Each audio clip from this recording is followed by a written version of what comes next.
Welcome to the Out There channel live stream 469. Finally made it to a 69. Let's see, why is the intro not kicked off? Slightly delayed. Let's see, why is the intro not kicked off? Oh, there you go, the CPU peaked. That's why. Hiding, I'm searching, I'm loving, I'm finding love, I'm hiding. That time we had 32 core laptops. I'm loving, I'm finding love. Anyone out there, please say hi down the side chat. Let fate control your body. It's time to party.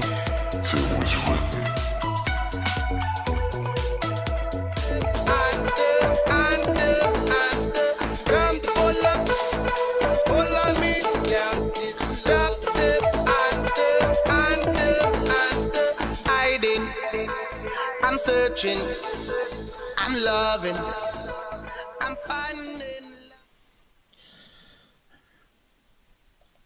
love. Okay, hello. Good to be back.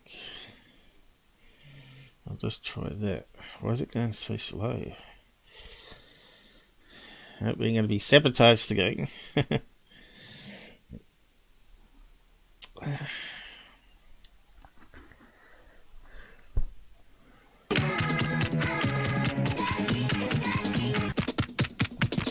Just check the CPU volume levels here.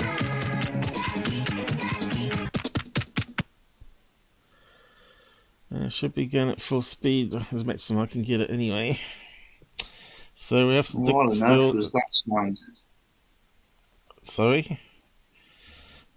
That What was on earth hello, was good that to be silly back. sound? Silly song. No. Good to be back. It's not so silly. I know there's people trying to get rid of us. They certainly didn't like my last episode. We had a couple of trolls, obviously on sub. They didn't like me talking badly of Goofon. I put up the episode of Fessler. Yeah, I did actually invite him to come along, Fessler, if he's actually out there watching. He can join us at the end if he wants, or maybe sooner, maybe, if he wants to talk about the topics we're going to talk about today. Unfortunately, Mike has got COVID, and he was going to join us, Rob said, but he's out till he gets better. So yeah. Yeah, just a word about Michael. He got in contact with me midweek, and he was feeling. He said, I've got it really mild, I'll be fine for Sunday. And then he got in touch with me Friday, and he said, I'm actually so tired of it. His bones aching, I think. Said he's actually in pain. He is actually in pain with it, So, wishing him all the best. Michael, if you do happen to be listening or listen to a replay, we wish you all the best and hope that you're back soon. Yep, and Todd Q, if he's out there listening, he's also got problems with his skeleton system, and I think he's still fighting there to stay alive, although he does seem a wee bit down at times. I also suffer from the aches, all the joints in the body aching. Comes and goes. Backache can come and go. You could be like a 0 out of 10, and if you walk the dog, come back with a 10 out of 10, and that's how it can change the pain. And it's takes your breath away. It literally does. So I'm not sure what it's like when you get shot, but your adrenaline must go up, and your breathing and all that sort of stuff. Hi Dan, how's it going? Thanks for joining. At least we got another mod in the house, but I don't think we need it, because Rob can be a mod as well, and me as well. But, just a call out to my friend and fellow group member Kate. I think she's here. She just can't use the side chat for some reason I don't know. But hi, Kate. Thanks for being here. She's on one of these Yeah, tablets, is she? Or iPhone? It could be an iPhone, and that's problematic when you're trying to do a little fiddly stuff. If you have problems, if you're on one of those Android devices, always install Chrome browser. I think that solves the problem. Sure. Because it's Google's product, right? So they have to make sure it works across all platforms. Even on iPhone, it's probably better to put Chrome on from the store and go from there. I know people have really old devices, like JD. His iPad's 10 years old and the battery's still going. This goes to show they can build batteries to last, right, in phones, but they don't, because they want to build failure into it, so you keep on replacing your technology, which is damn shame. So the laptop batteries that we're suffering with, that we have to keep replacing the battery backs, and they die, and they don't charge very well. If they had the same technology of batteries that Apple uses, they'd be fine for 10 years, probably, or 8 years at least, anyway. I'm not sure people realise that. Also, Apple are designing their own chips, and at the moment they're kicking ass on Intel chips. They've got the fastest chips out there now. And I think Google's trying to get into that market as well. They're using AI to design chips to be the fastest and design them very quickly. So they'll probably be maybe manufacturing with China because they're in bed with China. But hopefully the other companies start doing it within America, even if they cost more. I think people would probably trust it better being solely USA made than in Asian country, which apparently is a wee bit hostile at the moment. So imagine if they can just send out a signal and turn off all our phones, or broadcast propaganda on it, right? That would be terrible, which probably will happen. And they found it with one company, didn't they? The Huia phone brand. They found the routers had backdoors in them and all that sort of stuff, so they got banned completely worldwide. Everything has a backdoor policy. Doesn't matter how good it is. Yeah, probably. It can always be compromised. Yeah. So just be aware of that out there. Okay, should we get on with the UFO stuff then? Yeah, we're finished with the general chat. Where do you want to start? With this one up here? Yeah, okay, so it's pronounced Charles Lamoureux. It looks like a French-Canadian spelling. So I met Charles. Well, I started talking to him around about February, March of this year. Didn't know him previously to that. And he's from Vancouver, Canada, of course. And he was a complete UFO skeptic. So he had the skills. He was an amateur astronomer. He's pretty much expert with cameras and night vision. He's also, like LJ, a fully qualified nurse. And he's just a really nice guy. He's still skeptical to this day, as in he's not fooled by all the fools in ufology. And he's an interesting guy, and he kindly gave me permission not to show this video because I don't know, this should be okay anyway. But he kindly give me permission to share the transcript between him and that engineer from the European Space Agency. So that it should be interesting. And we're talking about balls of light or orbs. And I mean, the best introduction to him is maybe to play this video. It's about 30 minutes long, but it'll give you a good idea of what the guy's about, you know? John Kelly, if he's watching, hopefully this brings you some extra subs. Anyway, yeah. Did I click that? Yeah. So we'll click it off on past intro, is it? Yeah, we can skip the first 2 minutes of the platitudes in converting the long-time amateur. Okay, let me just that's too much. See if I find the start of it. Yeah, there's some footage here as well. What got you involved as a UFO videographer? What got you to this point in your life where your footage is now being featured on CTV News? Yeah. Well, John, I must tell you, it's been a really interesting ride. I started, I guess, my first interest in getting into the UFO and observing UFOs. It was probably about 20 years ago. Well, first of all, I got to tell you, I'm a registered nurse. I've been traveling for over 20 years around different parts of the world, working in different hospitals, predominantly in the U.S.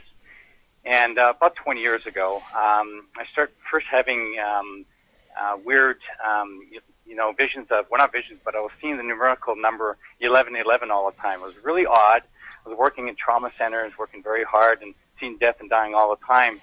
And, if I thinking this was very related and stuff, and I had no idea. It was just really weird. It's more than just a coincidence. I did a lot of traveling, but it stopped after about 2 or 3 years, and I returned back to Canada back in 2000. And I got into working as a medical consultant for a multi-billion-dollar medical device company. What's interesting, again, I forgot all about this 1111 thing, and of course, being a very big skeptic at UFOs, never came to, it was very surprising that just about 2 or 3 years ago, that 1111 started happening again. So I'm seeing it everywhere, maybe 20, 30 times a day. So I said, okay, this is enough. I remember seeing this 20 years ago when I was in the U.S.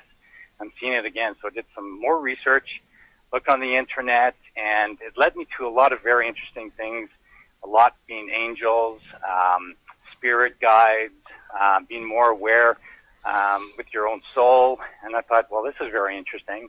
But a lot of it had also, there's some angle right towards UFOs. And again, being a skeptic, I'm going, okay, this is going to UFOs. Never thought much about it. I have a great hobby. I love it. It's astronomy. I have many telescopes. I've been doing this for about 20, 25 years. And so one day, and this is where it came really, become really strange. About 3 years ago, I took my telescope outside and looking at the moon. It was a big full moon. Took my camera. I wanted to take some great photos. And then all of a sudden, I see this object go right across the moon. It was really, really beautiful. It was diamond-shaped. And yeah, I'm just stunned. I'm looking at this, and I got my my camera connected to my telescope, and I didn't even take a picture. I'm just looking at this thing going, this is wild. Then all of a sudden, it's gone. I'm going, wow, I missed out the perfect opportunity to take a picture of this object. It wasn't a seagull. It wasn't anything. So I go, okay, this is strange. I'm doing research from the 1111 phenomena that I've been seeing all the time, talking about UFOs, and here I am. This is a UFO going across the moon. So I didn't take a picture. I'm still kicking myself for that. But so again, years go by, or another 2 years go by, and this is just now gone 8 months ago, back in June, July last year. Again, looking at UFOs on the internet with my 1111 phenomena. And also they talk about remote viewing, and I did a few experiments on remote viewing. I know, John, you know a lot about remote viewing. I'm aware of it, sure. Yeah, this was another strange oddity. I started seeing picture frames of objects and certain scenarios in my mind before going to sleep. Looks like a buddy. The next day, that certain scene or object rude. I would see. So I was kind of like seeing the future. It was really odd. I mean, I did an experiment about 3 or 4 times. I did a little experiment, and it would happen. It was real. I would write down the license plate number that I would see in my dreams. It's like a lucid dream before going to sleep. And I would see that license plate the next day. Again, I'm forgetting about this whole picture in my mind that I saw this license plate, but I saw it and I wrote it down. But I tried it again maybe 3 or 4 more times after that and it never reoccurred. So I gave up on this remote viewing thing, but I bought a book, I read about it, it's very interesting. Again, I start seeing the 1111, so I'm going, what's going on? And then I started doing research. Again, it was linked to UFOs, so I started doing YouTube searches, and a really prominent YouTube UFO, I would say UFO observer is Alison Cruz at, forget her YouTube channel. Seeing UFOs PA. Yeah, that's it. Great. She had some wonderful night vision UFO observations. And I guess I would say that Allison was really the reason why I got into purchasing a night vision monocular.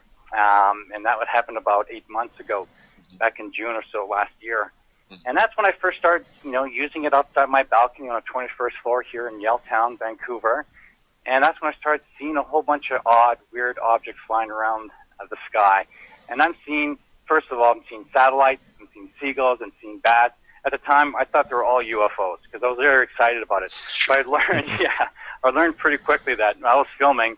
I had a lot of support on the internet saying, Charles, no, this is probably a bat. This is probably a seagull. And you know what? They were. And then all of a sudden, I was getting more used to it. And seeing objects flying around. It looked like a satellite. And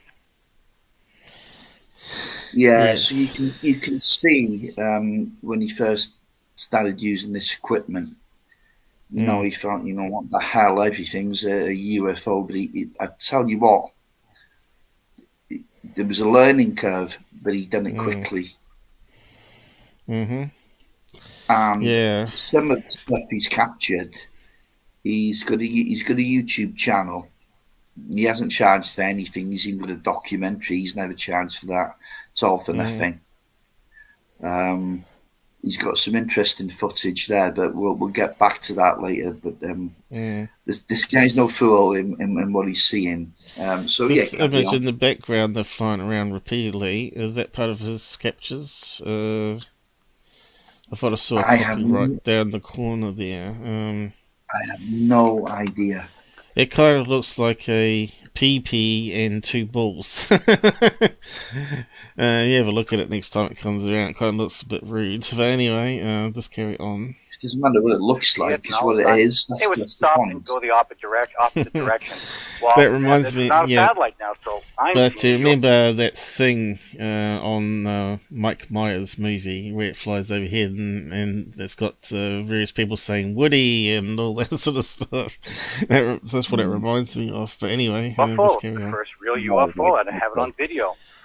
And again, I think the best one that I filmed was one, and I gotta tell you, John, this is where it got really weird. Seeing that I was filming all these weird satellite UFOs and objects in the sky. I think it's when the research I did, we're talking about vectoring UFOs, and I can't remember the author that talked about this, but it was really interesting. You say you consciously think about, bringing in a UFO or I really can't remember the whole detail behind it. This would be related to the CSETI group and Dr. Stephen Greer. That's it. CE5, this type of concept. Oh, perfect. Thank you, John. You reminded me now. So I would try to vector in these UFOs because I'm thinking this seems very legit because I'm seeing UFOs. Well, true enough, the next day, this is where I filmed the very exciting footage of I don't know what to call it. It looks like I know you've seen it, John. This is the one that came on CTV News. Came right across my balcony. It was probably a little bigger than a beach ball. It was maybe 50 feet to 100 feet away. The reason why I know that because I can judge it from my monocular. It's got a 5 times zoom on it, and I always have it on infinity, which means that it's focused into the stars. Yes. And initially it was coming around. I saw this object moving. Being that I'm used to now seeing that it's not a seagull, it's not a bug, it's not anything else, I knew it was an object. It was probably a UFO. And then I focused in on it, and then voila, it was this really interesting object. And it came, like I said, probably 50 to 100 feet away from my balcony, going very slow. It's almost like it wanted to be imaged. And I felt like a presence. It was really odd. Well, those are very key words. This concept that the entity, so to speak, is an active participant in the production of the photography. Oh, wonderful. Well, this is a very key concept. And it sort of brings some controversy perhaps to the CE5 ideal related to human-initiated contact, excuse me. But is it in practice, and do our experiences tell us that in fact, the observer plays a more passive role? Perhaps we create the circumstances by which a recording can be made, but is it the entities themselves who are actually involved in the production? Are they the ones making these shots happen? That's a question that I certainly like to ask.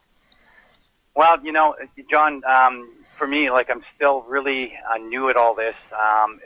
It's been a really very interesting ride for me, from being a skeptic many years ago to being a true believer of alien contact, that there's life outside of this world in the universe.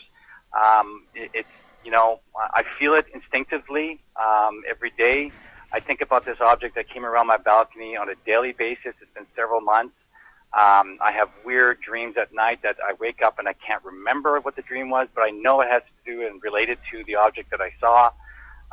You know, the object, you know, just the phenomena of seeing the 1111 on a regular basis over the years. You know, I feel all this is all connected, and I really don't know why, but I know it correlates with a major change or something I need to change in my life. And ironically, since I've been seeing these objects, I have not been seeing the 1111s as often as I usually do. Actually, I haven't probably seen it probably in the last 3 or 4 days. Yes. And that's really unusual. So I think it could be because now I'm more aware, more consciously aware of something that's a lot bigger than me, something that's, you know, that's maybe in contact with me. I don't know. I mean, I don't have all the answers, but what I do know is that something really odd happened to me, something really wonderful. It changed me a lot in the last, you know, I'd say probably 20 years. To the last 3 years, I've grown tremendously. It was like a big surge in my spirituality, my awareness about who I am. I feel better as a person. I've grown a lot. So, if anything, it's very positive. I don't feel anything negative from what I'm seeing. That's why I'm so, you know, passionate about getting out there and starting to, you know, film some more of these objects. It's wonderful. I feel so really good about it. That's important, as you said, at this early stage, perhaps, in your contact with UFOs, at least conscious contact, you have nothing negative to report. This has all been upside for you as a person, and so you're growing in your awareness and your understanding of the universe and our world. That's, you know, apparently it's all happening right in front of our noses, but we have to be able to see it to understand that. Yeah, exactly. And I think, you know, if anybody has the chance to do this and have an interest, you know, very much so, they will be able to find these in the night sky if they have a night vision device, or even not a night vision device. I'm seeing that there's a lot of people who are seeing UFOs lately all over the world, but more significantly in Vancouver. But, you know, definitely with a night vision device, you will find them. And I find it's been a very positive thing for me. And I think people are interested. I'd be more than happy to talk to them, for sure. I mean, it's been a great experience so far. Now, you're reaching out to the public because you want local people in Vancouver as well as people from all over to Yeah, but looking at the image still, I was thinking that looks like a lead kite, but anyway. Yeah, lead kite. It could be, but he's got a whole host of videos on his YouTube channel. And the interesting thing is, he was seeing these things up until around about 2015, I think. And suddenly they were gone. You couldn't capture them anymore. Yeah, that's what happened with Mojo, I think, as well. With who? So, Mojo. Who took my Mojo? Ah, right, yeah. All his activity was in 2011. Then it all disappeared. The forest went quiet after that. Yeah, but occasionally you would catch occasionally something in the sky. But to me, everything he's showing me looks like airplanes, F-14. I get you. And that sort of stuff. A refueling tanker up in the sky doing practice, that sort of stuff. But he obviously doesn't agree with me, but that's all right. He's got me for my skeptical opinion on things, but he knows that I have actually not debunked his amazing footage that he caught. So I'm sort of, he knows I'm balanced and not biased against everything. But what they're doing during this interview is they're showing the same footage over and over. Yeah, that isn't the whole stuff he's captured. And I want to make this clear. I think that's night vision, isn't it? Now he's seen stuff with his naked eye as well, very close up and all. So you know, this is it's not giving the full picture. Anyway, carry on, get this over with. Is he a part of your group? Is he? Yes. Okay. But I talked to him private connect message with you last night. Yeah. All right. and make some community around these common experiences. Your YouTube channel is Charles Lamoureux. Yes. And that's Lamour. Yes, it is. So people can find you on YouTube and message you through there, or subscribe to your channel and keep up to date with all the great videos that you're publishing. Let's go back and talk about some of the details that you mentioned about that very exciting shot that made it to CTV News.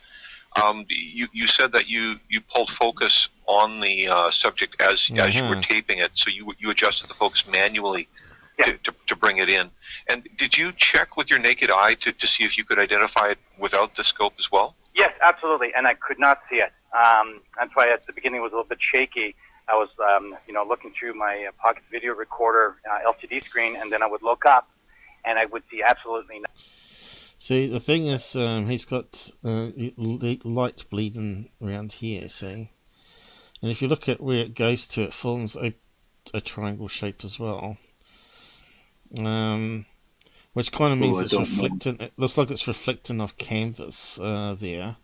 And I'm struggling to find a triangle shape from that, but if I ran it, if I had the original footage and ran it through some filters, you'd probably see it. But it looks to me like there's at least 2 bright LED lights on it.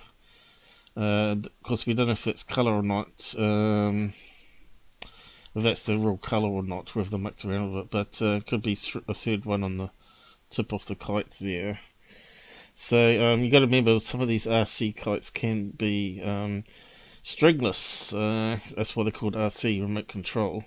Some of them can have strings, and some of them don't have to, and they can just fly around in circles, and you can program them with GPS and all that sort of stuff now. So. We've got to always be skeptical what we're seeing. The thing is, we've got no indication of size here. So if you're talking about 50 foot, then that sort of would probably be a wee bit too big for an RC kite. But they do get up to 4, 5 men width, which is quite a lot. So they can get quite big, these kites. So. But yeah, I'd have to look over all his portfolio of videos and photos, of course. Nothing.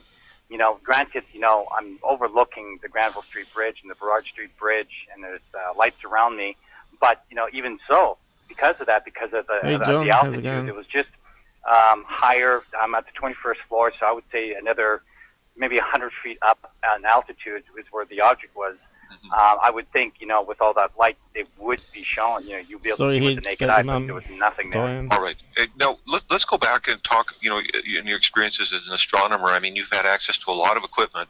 Yeah. And a lot of, I don't know how many hundreds of hours of sky watching. Oh, yeah, quite a bit. But, you really have a baseline already. You understand the operation of telescopes, how optics work, how different subjects appear when viewed through a lens. Yes, absolutely. And that's a good thing that you bring that up, because I've had a lot of people on YouTube, my YouTube channel, saying, well, it could be this, it could be that. But, I got a lot of experience, with the optics, like you mentioned. And, what I'm saying is factual. I mean, it's a really good estimate for what I'm saying because of the experience. So, I don't have that experience looking, on land-based items. I look at the stars a lot. So I think I'm more of an expert, when I'm looking at these objects now coming around the sky in downtown Vancouver. Yeah, again, this understanding of, a keen sense of how the equipment works, how optics function, how subjects appear when they're viewed through a lens, the difference between something that's lensed through a camera and what's seen with the naked eye. These are all important baselines. As you said, in your excitement, or when you were starting with the night vision, it was easy to spot so many different objects, but over time, only with time and practice do we learn to start to differentiate and set baselines. Yes, and now I can pinpoint immediately that I'm looking at a UFO. Again, if it's alien in nature, well, some of them for sure, especially the one that hit the news, I can't see that was man-made at all. If we ever were doing something like that, that would be a huge surprise. But I see objects now, and if I'm filming it and I'm putting it on YouTube, I'm pretty, almost 100% certain that this is not a man-made device. and it's not a seagull or any object like that because of the experience now. Well, tell me, what about concepts related to, did the UFO, so to speak, the objects that you're spotting, did they take a journey from a distant star system just to show up on those nights so that you could tape them? Is that what's going on, or are these actually cohabiting this space with us and living alongside us on this planet in some way, and that's why we're able to see them frequently, because they reside here. They're not just, a lot of the skeptical arguments about UFOs say, well, the speed of light is restricted, and therefore someone from the Andromeda galaxy wouldn't be able to get here in time, and so on. Are we observing these commuters from distant star systems, or are we observing local residents who are just kind of invisible? Well, the first thing that came to mind when I first filmed that object coming by, I felt it was like an entity. I didn't feel it as a spacecraft. There's two things at first. The first one that came to my mind is that this is an inhabitant. This is here. They've been here for a long time. This is something new. I'm thinking, is this a new species? Is this, this is what's going through my mind initially. And I tell you, when it came by me and I'm filming this thing, I felt the presence. And that's a lot more than I would say about the long, far away satellite-type objects of UFOs I was filming. I wouldn't feel that, but this one I felt it for sure. Tell me more about the sensation of feeling a presence. What do you feel? What are the sensations? Well, initially, I felt like it's really hard to explain. It's almost like saying, cause this is when I was saying that, trying to vector in, a UFO coming, come on, show up around my balcony, come on. I did that a couple times, and then one night, this object came around, right? So right away, I'm going back to my thoughts, saying, guys, vectoring them, they heard me. So I'm not in my mind. I'm like trying to speak to them. So I felt like I was doing having a conversation with them on a different level, and I felt like that they were talking to me by showing themselves in front of my balcony, and that's why it was going so slow. And the ones the same object I have on my YouTube as well. And a lot of them that they're very similar, they fly so fast. It's so hard to pick them up on night vision. And you'll see I have a video of me for a few seconds. They do funny zigzags in the sky. And so this one was going really slow. So I really believe that he was listening to me, or she or he, I don't know. But they were listening to me. It was like a communication that I would have with a human being, but on a different level. So this is some form of intelligent communications. Absolutely. And in a way, I mean, do you sense it? Well, one of the things about sequestering and the secrecy of this kind of information is that you have to be some high priest with a triple PhD in physics or something to participate in a meaningful conversation about this topic, or to even interpret what's going on. But it seems to me that a layperson could understand that these kind of communications were happening given the evidence. In other words, these interactions seem very simplistic in some ways and accessible. Even Stone Age people may be able to interpret that something was going on. Oh, I absolutely believe that. I think you just have to be totally willing and open mind, and I think anybody can see this. I'm not anything special. I'm a nurse. I worked in the hospitals like thousands, millions around the world. I mean, I just did a lot of research. Of course, I've had this weird phenomenon of the 11/11. I don't know what that means still, if it's connected at all, but if anything, it brought me to where I'm at right now. So I still believe there is a connection. I think people need to realize that they are in the sky right now. They are flying around on a daily basis. If you can observe them without night vision, that happens all the time. But I can tell you right now, if you have a night vision device and you take the time and you look at the skies, you will see exactly what I'm seeing. All right. Well, let's talk about the night vision equipment that you're using. What do you have for night vision? It's a Yukon Night Ranger. It's a monocular, not a binocular. It looks like a binocular, but one's got the infrared the lamp that's really isn't the lens, and the one side is the lens. So I basically got that from a lot of UFO observers on the internet, on YouTube. They've always recommended it. There's a whole bunch out there. This one was more affordable for myself, and it's digital. So which is great about digital, that you can connect it to a video in on the either an older version camcorder or a pocket video recorder, which I use. You can even connect it to a computer or PC. Mm-hmm. So it works extremely well, and you can use it in the daytime, you can use it at night. So this has been it's very convenient and easy to get video out of these digital scopes. Absolutely, yeah, and it's very clear. and it's basically you got to get used to it. Yeah, I'm very used to looking at an eyepiece through my telescope, so it wasn't really So pause it for a second, but the night vision, how it looks. So there's one thing going on here, and that's the consciousness aspect of all this. I mean, what's that all about? I don't know. I was recently talking to somebody who's got a PhD. He's a member of the group as well, and he worked at Kufos with Heineck for years. He would be in his 70s now, and he was saying that these balls of light, call them orbs, call them balls of light, whatever you want to call them. There's a consciousness element to them. And in close proximity to these things, people do actually feel something. I don't know. What. Well, that's like saying I can feel you now. You're on the show. I can now sense your being, even though you're on the other side of the globe. Yeah, but I'm actually talking to you. Yeah, idea. But I can still sense. Yeah, but I could say I could sense your soul and sometimes pick up what you're going to say before you say it, which does happen. There may be something in that side of it where, if you're on the right same frequency, you could say, and the energy field that somehow you can transmit over vast distances, information between each object. Or atoms in this case, and the atoms can be part of your brain, which then get interpreted as feelings or whatever. So I won't rule it out. Scientifically, it'd be a bit hard to prove it. It can't be impossible to prove. But if it was just this guy saying it, you could say, come on, this is a bit fanciful, blah blah blah blah. But it's happened to so many people. Well, I could go over that experience, I sit over the park and look at the stars. They've actually felt there's been some kind of a contact, and they're convinced of it.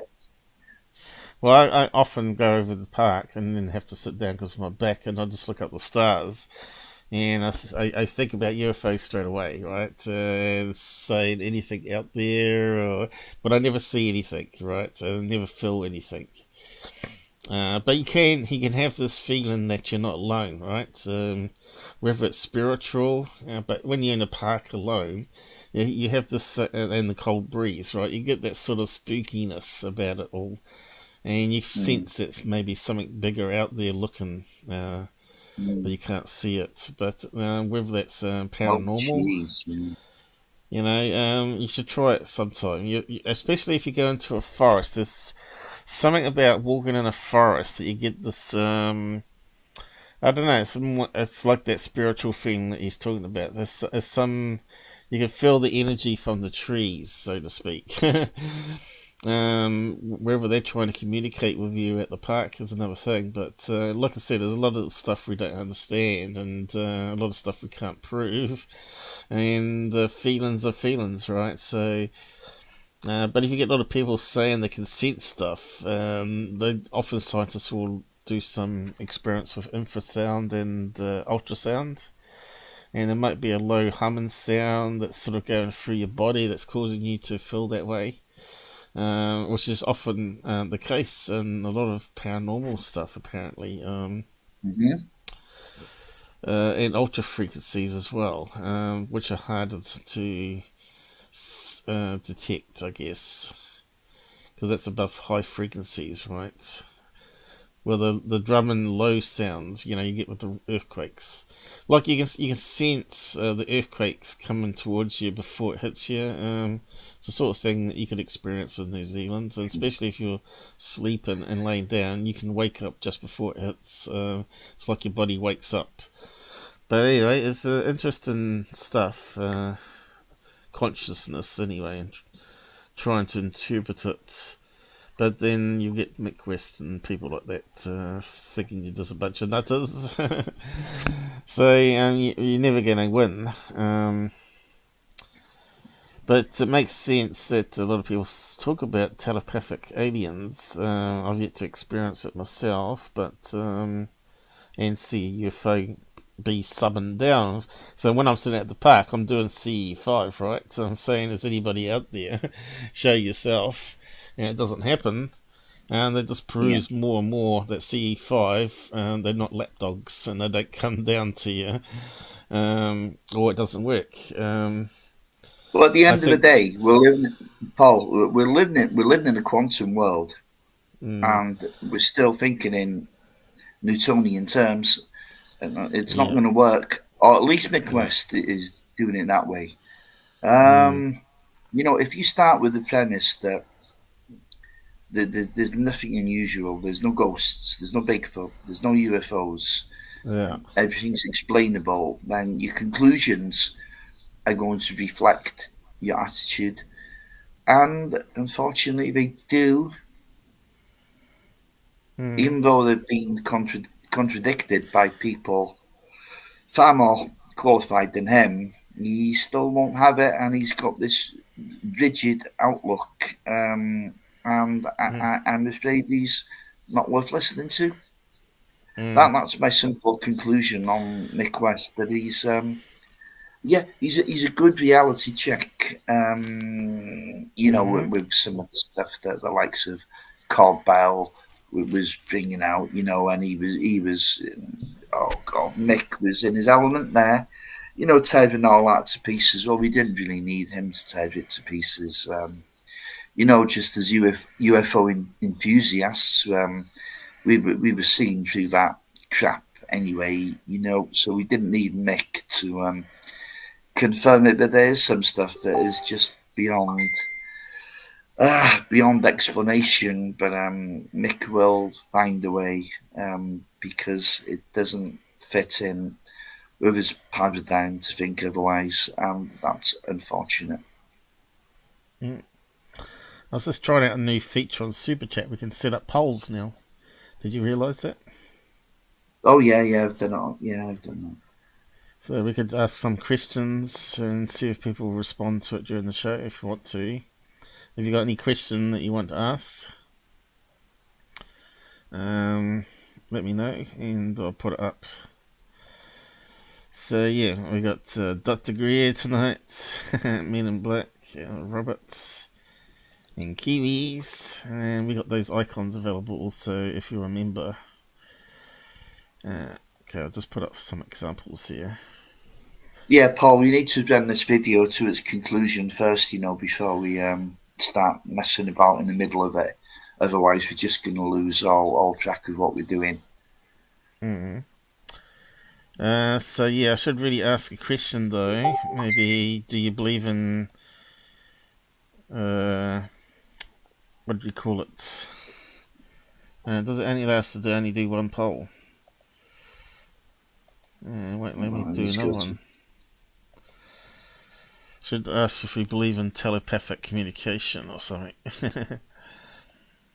Looks like it might have hung up. I'll just reload. And we ain't got a problem, have we, with the internet? Looks like it's transmitting still.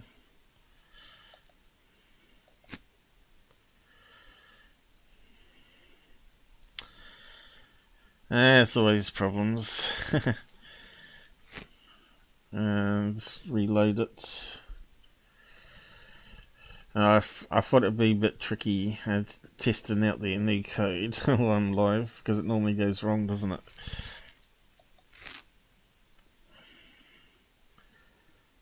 Okay. Is it lagging? Hasn't come up on my screen here. The preview anyway. Hey Snipes, how's it going? That's what looks like it's back to normal. Cool. Do you believe? Yes. There we go. Let's see. I got told off for playing by Robert. Paul's always getting told off. So why can't I add another poll? I suppose there's a limitation to it, isn't it? Why are you trying to set a pole up now in the middle when we're doing something? Does that make sense? I just saw it while you were talking. But anyway, You will I don't do it now. Doesn't make sense. Let's finish this video. Yep. Well, I was just going to see if there's any problems with it though. And it looks like there is. It causes a browser lag for some reason. Anyway, you want us to carry on with the video? Of course.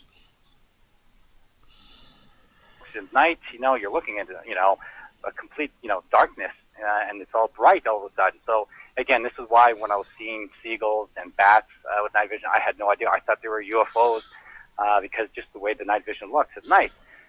But now we got the experience, so I can rule all those out. And as soon as I see one go by, oh, that's a bat. I know that. Oh, that's a seagull. Oh, that's a big moth. It just went right by my monocular. So I can pick all those out now. So that's why when I'm video recording something, I know it's something that's unexplained. No, you're doing a lot of your recording under city-like conditions. Have you taken your scope out to the wilderness? Yes, still with a little bit of city light. I was out in Calgary. That was, again, one of my first videos on my YouTube channel. Still to this day, I have no idea what it is. But majority, 90% so far, it's always been around the city or close to the city lights. I'm really looking forward to this spring and summer when the clouds leave our city, and I'm going to go out, definitely go out outside from the city lights, where I really want to take advantage of a lot of this night vision device because it is limited when you're in this city because of all the lights, for sure. Well, it seems to me that there's something happening with downtown Vancouver being the density of the population. I don't know on the world scale where it sits, but it's one of the most densely populated areas in the world, downtown Vancouver. So in other words, there's a lot of consciousnesses there in human form. And are there ET interactions or other dimensional beings who are attracted to that energy and are there's more interactions happening downtown. It's something worth exploring. I've certainly taken some interesting photos in Stanley Park at night. I mean, I believe there's a lot of energy around, but you seem to really be capitalizing. Anyways, you have an excellent high altitude observation point, and I think you can. It sounds like you're facing west or southwest. So you can see a lot of sky under good conditions. Yeah, and I'm glad you brought that up because I have a really great view of the west and the north, and the majority of my sightings are from the west, and a lot of them do fly over, close to or around the island, or from the island from here to the lower mainland. So, recently we had a lot of sightings in Victoria, and that totally makes sense because a lot of my sightings are coming from there. So they do fly west to east or west to north. With your scope, you're able to see the Vancouver Island very clearly with infrared. Yes, absolutely. You can see the highlights of the lights way out there when it's on a clear night, and far objects. I mean, it picks up light from miles and miles away. Now, and for the sake of the skeptics, you also are familiar with the airplane flight paths. Absolutely. I mean, I can see it from my apartment. So I know I don't go to the south very much because I know I can get fooled by a plane. I know the path. I do have, there's an internet site that you can tell all the paths of the flight patterns of all the planes. Yes. And I know exactly where they come. I look at it on my iPad. And so when I'm looking at an object that could possibly be a plane, I look at that. I think it's called Sky Tracker. And I know for a fact there's no plane there, unless it's a military plane, which I highly doubt because a lot of them are silenced or flying above. So I got pretty much everything under control now here in my balcony. As you say, you're really doing your checklist, and one of the differentiators that you're pointing out, several differentiators you pointed out in our conversation. One is that the objects you're tracking are silent. Yeah. And two is their erratic behavior, such as moving in a straight line, stopping, and traveling back along the same path. Absolutely, yeah, and that's the one that really jumps right out at me, and they're completely invisible. And again, like you would think that you would be able to see them with the naked eye because of all the light from the city, and they're not there. You got to put your night vision on it. And here's another one. I'll give you this one example, and this is when back in July, I had my brother over, and he's a skeptic as well, and he's showing him this one video that I took, and he never really believed me. And it was about 7 p.m., 8 p.m. I think the night was coming. It was the sun was coming down. It was almost night, and I looked outside. This is one of my first naked eye observations of a UFO. We saw this red light, and I'm looking outside. I'm going, could it be a plane? And I go to my brother Alfred. Come outside. I think there's a UFO. He goes, yeah, right. And we're looking at this red light. Well, this red light was very, very bright. It turned into an orange, almost fluorescent. It was so bright, and there was no way. It wasn't a helicopter. It wasn't a plane. It was not very high at all. It's coming over the condos, going over Granville and Burrard Bridge, and it was completely silent because I can hear the planes and helicopters that fly by all the time. And all of a sudden, it disappeared. It was very bright, and it disappeared. So I go, oh my! And I'm running, and I'm getting so excited. I'm grabbing my night vision. And I look with my night vision, and there was nothing there. Wow. So there was an object, and there was no more object. And I'm sure my night vision would have picked up there was an object there. As you say, let's say hypothetically it was a satellite and it had just flared, the satellite wouldn't have disappeared from the visible spectrum or even from the infrared spectrum. So this type of behavior, this apparent dimensional shifting, like phasing in and out, is sort of depending on the year. We have got really bright LED balloons that do disappear when the battery runs dry. So all the balloon pops, of course, and then sips downwards very fast and disappears into the water or whatever as junk. Yeah, I mean, that's one explanation, but of course that doesn't explain the consciousness aspect of it. It doesn't explain a lot of things. Yeah, these were being seen all over Vancouver at the time. If he said it shot what you're vertical. seeing there, he's got listen, Paul, he's got far better footage than this. No, I'm just looking at the story that he's telling about the bridge one. Now, if he said that shot up vertically at really high speed instead of disappeared, then I would have said that was a UFO, right? Yeah. Probably an alien craft, actually, rather than just saying UFO. Yeah. But in fact, we should call everything UAP, and when we think it's an alien craft, we call it UFO because everybody sees UFO as alien. But we should call it a UAP because it could be still a black ops thing. Oh, I hate that UAP word. Oh, I don't like it.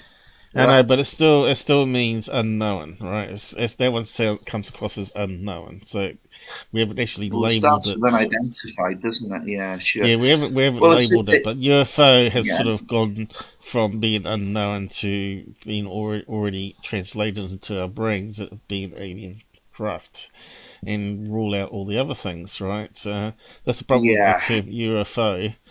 I think the new term is actually good when you want to look at things from fresh eyes and then label it UFO, alien craft, or whatever after that. But it could easily be a black ops, right, where someone accidentally switched on their lights and they're meant to be like no call sign and no lights, right? And sometimes they can turn it on accidentally and they light up, right? So you got to always be skeptical. You always got to have that skeptical mind.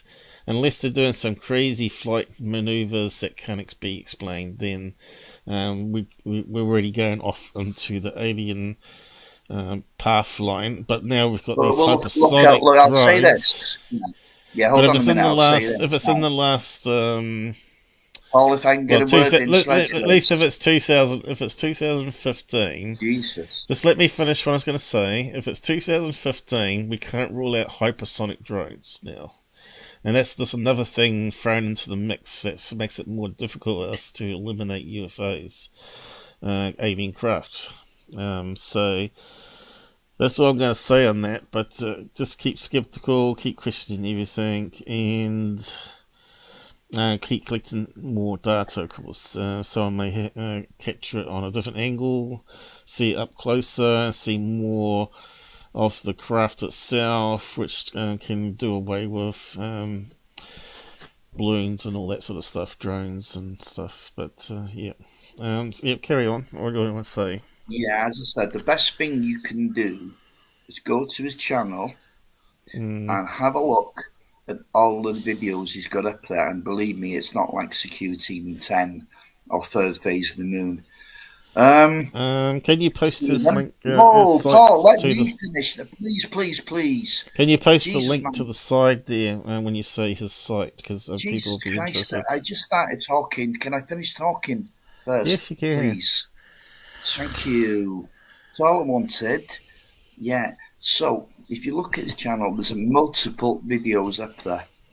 So you need to analyze all of them first before, you start saying balloons and bags and drones and what have you. Have a look at them all, before you come to any kind of hasty decision. Don't just look at the footage that's here. Yeah. Now, some of that footage, Paul, you're doing it again. You can't help it, man. Let me finish. Yeah. Now, some of the footage he's got up on his website has been analysed by some top guys, okay? And they can't find an explanation or a good one for it. So, sure, thank you for letting me finish, and I'll put a link up.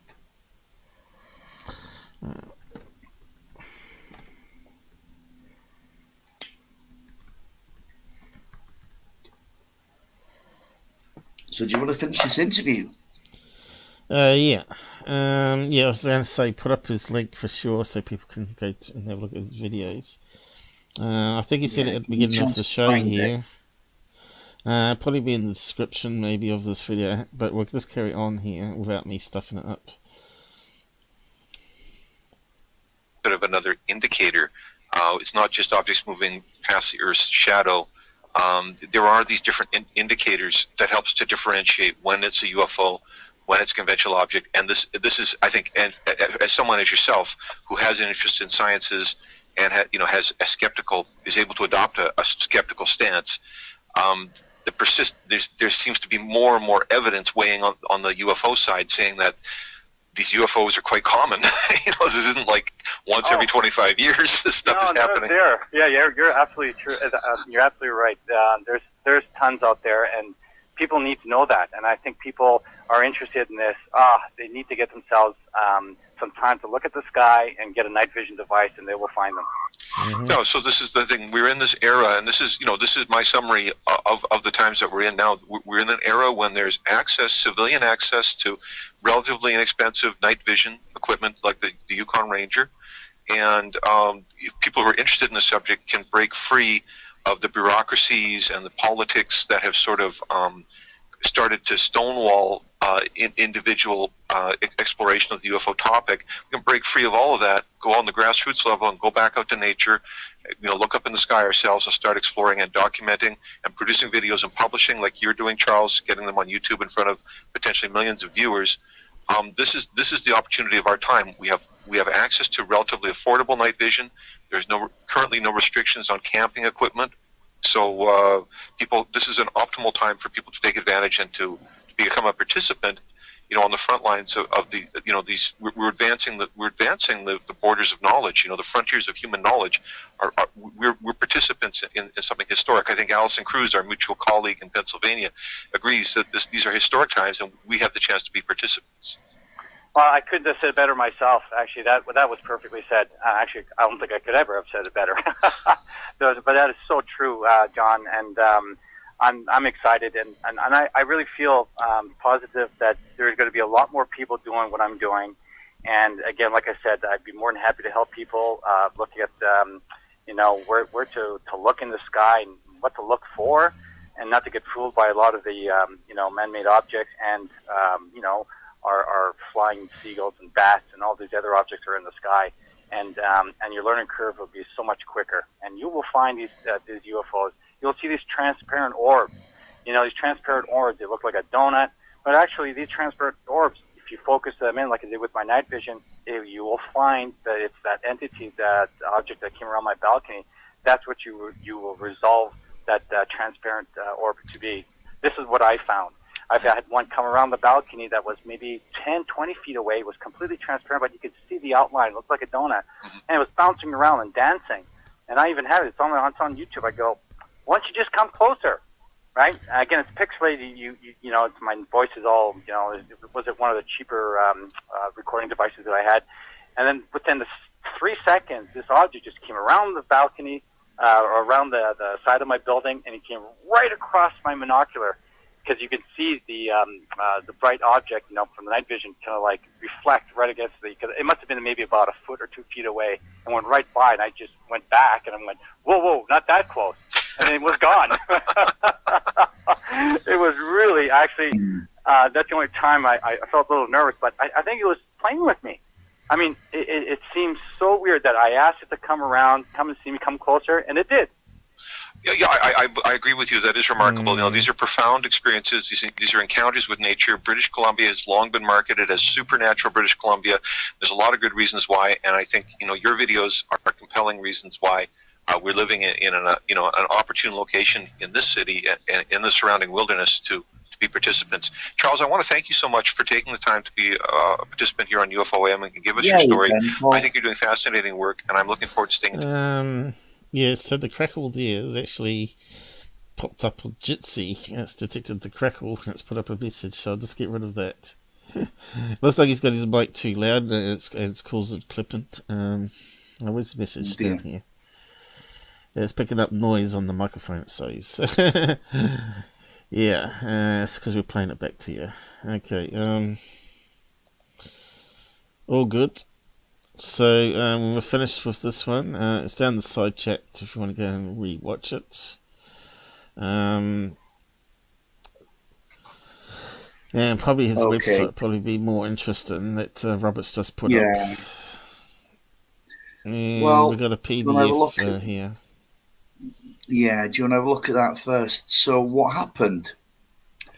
So after he uploaded a lot of his stuff to his YouTube channel, an aerospace engineer happened to come across them, got in touch with Charles and said he was actually involved in a program that was studying the same kind of stuff. And here we go. This engineer guy, he had a security clearance, a very high one apparently, and he could only say so much. You can actually see that he's being quite cagey, the way he's talking. I don't think it's disinformation.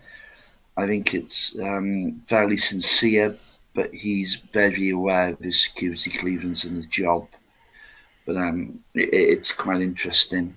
So I don't know if you want to get the reader on this, and well, let me just see. First of all, I'll post up the link because I've got it loaded in here directly. Yeah, I've had full permission to share this transcript, so we've got no worries on that one. I just hope the Oh, you haven't got it from a web page, then? No, that's personally sent to me. Yeah, so I thought we could share it to the guys, but we can't. Oh, that's me scrolling on the other screen. No, we can share this, yes. Only on Discord, though. Not on the side chat, I don't think, unless you upload it. Okay, no, I don't think you'll be able to do that on the side chat. Unless it's on a G drive or a Google Drive somewhere where you can post the link down the side. But anyway, you want the reader to see if we can read it. Let's see. Let's see if it can work. Read aloud. Let's see how well it does. I'm not sure how well it will do on a PDF. Yeah, it's taking up some CPU doing it. It might corrupt our microphones. So I'm not sure what it's doing at this stage. If not, I can just read it out, Paul. I think it's probably going to have to download it into memory, and then it can then translate it on web. Yeah.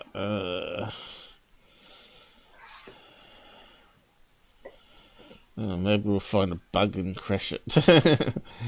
It's generally the case, isn't it?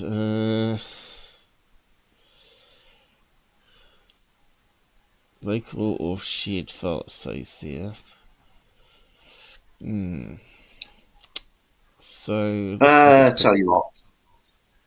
If you just leave it like this and scroll up slowly, I'll read it out. You know, Paul, my eyes a bit better than yours, I suppose.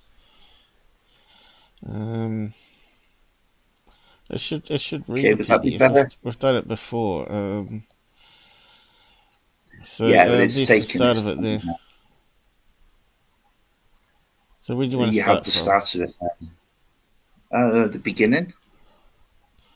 Well, that would be okay. all statements have been altered. All statements have not been altered in Have any not way. been altered in any way. Most statements are in response to my questions about the orb phenomena. I've been filming and seeing over Vancouver, Canada between 2011 and 2018. His name will be kept confidential as requested. The names have been changed down. to protect the innocent. Looks like it's changing up here, so it might be getting somewhere. They'll probably start reading in a minute. Yeah.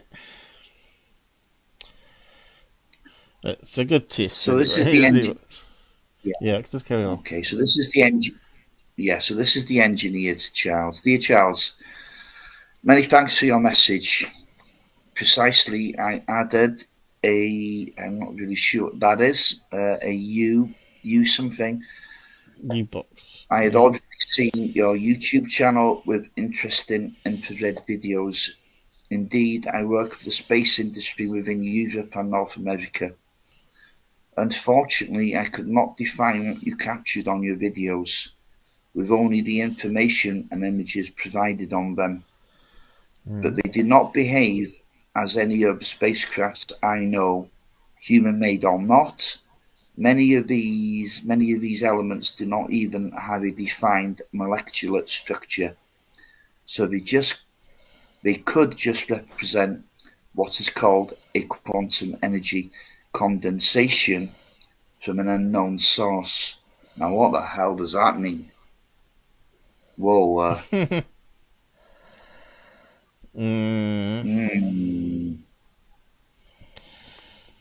Unknown source.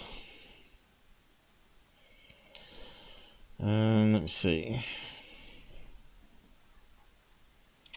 Unknown, made or not.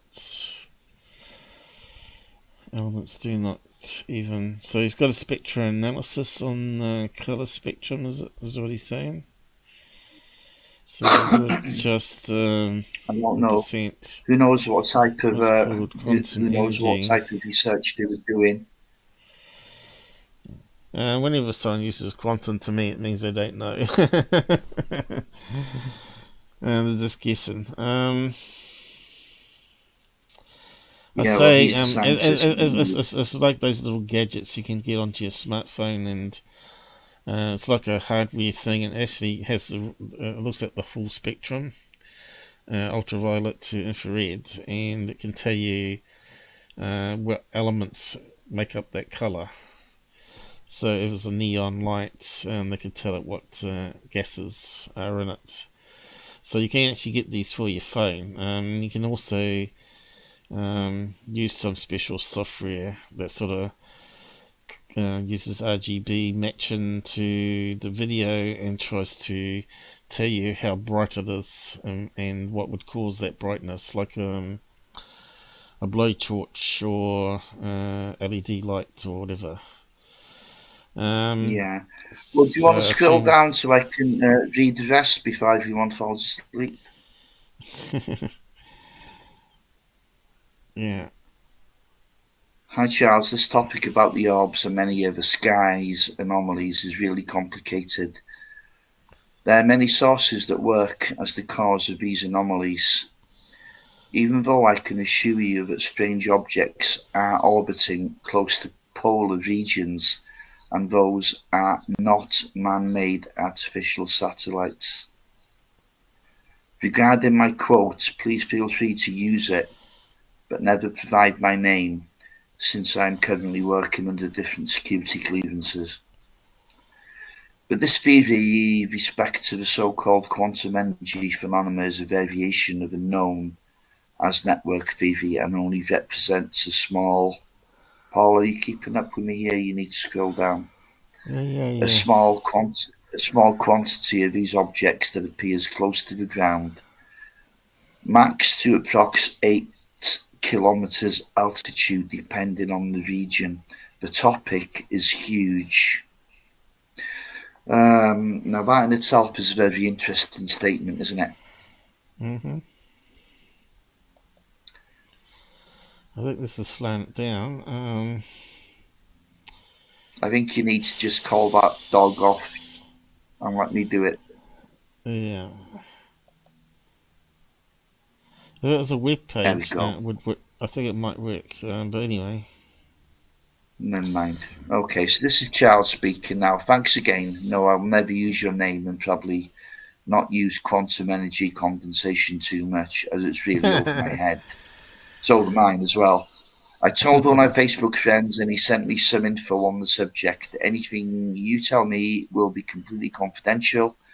I'm really interested for myself because I can't find any answers at all. I film them regularly and they seem to hang around my balcony, these orbs, but not for the last 3 months, so maybe they have left. This is my first orb, and this is what you're referring to regarding network, because everything you... Paul?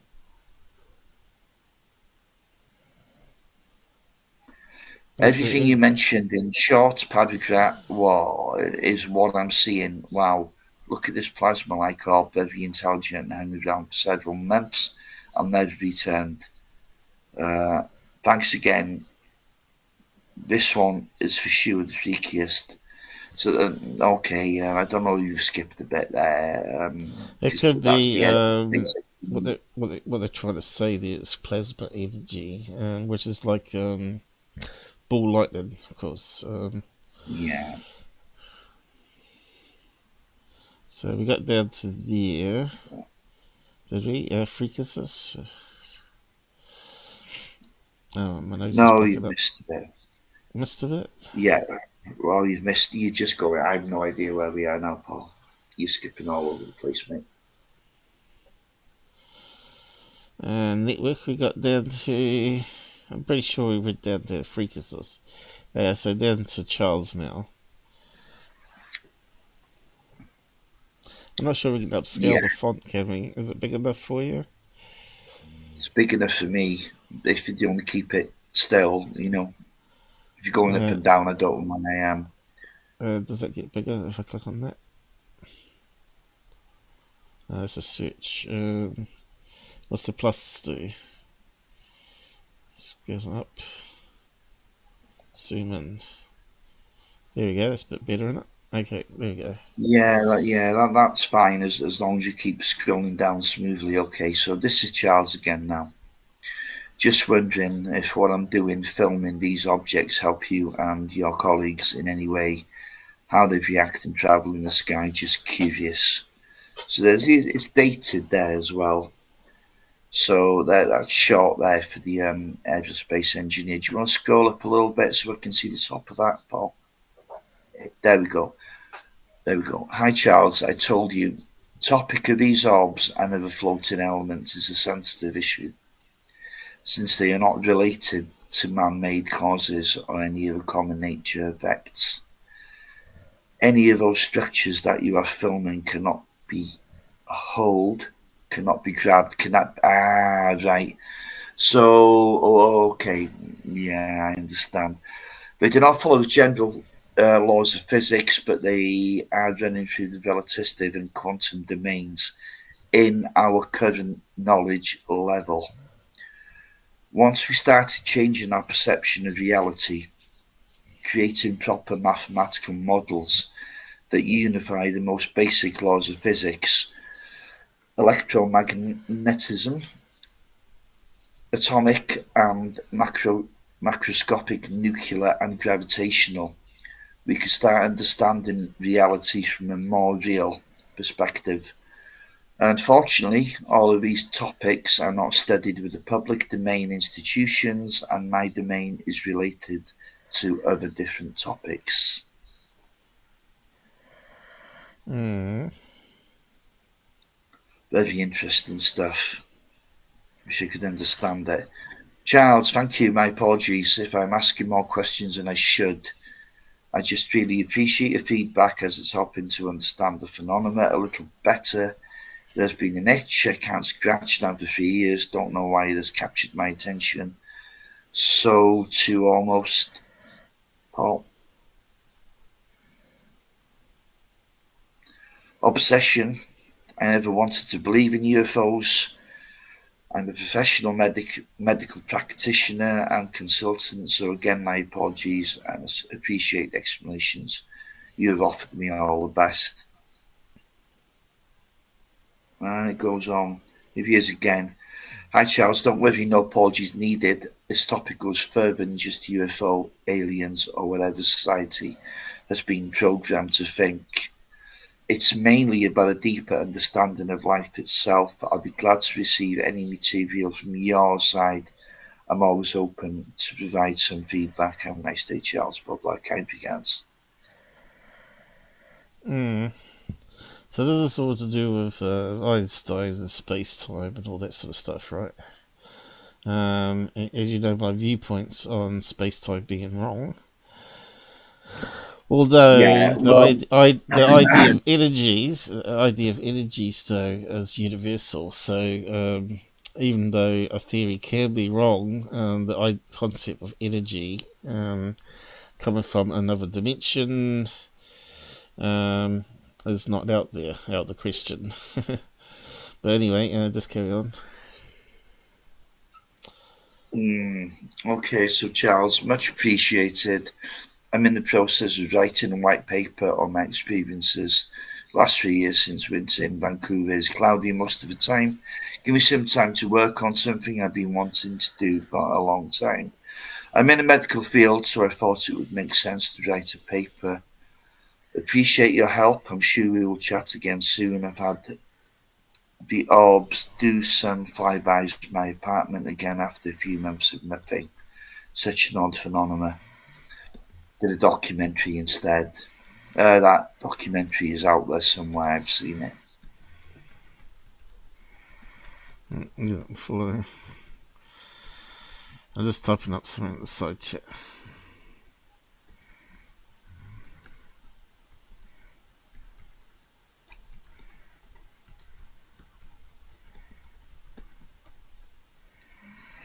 But if you're saying quantum is nonsense, Paul, it's just. I think you're missing it. I think you're missing quantum means of the very small, right? So we're talking about atoms here, depth smaller than atoms. So that's all quantum means, right? But people just like putting quantum in front of it, like quantum bubble, quantum universe. Doesn't mean small universe though. It's just like giving it a badge of honor sort of thing. So if you type in there, if I can get it up and running. CPU stuffing up on us.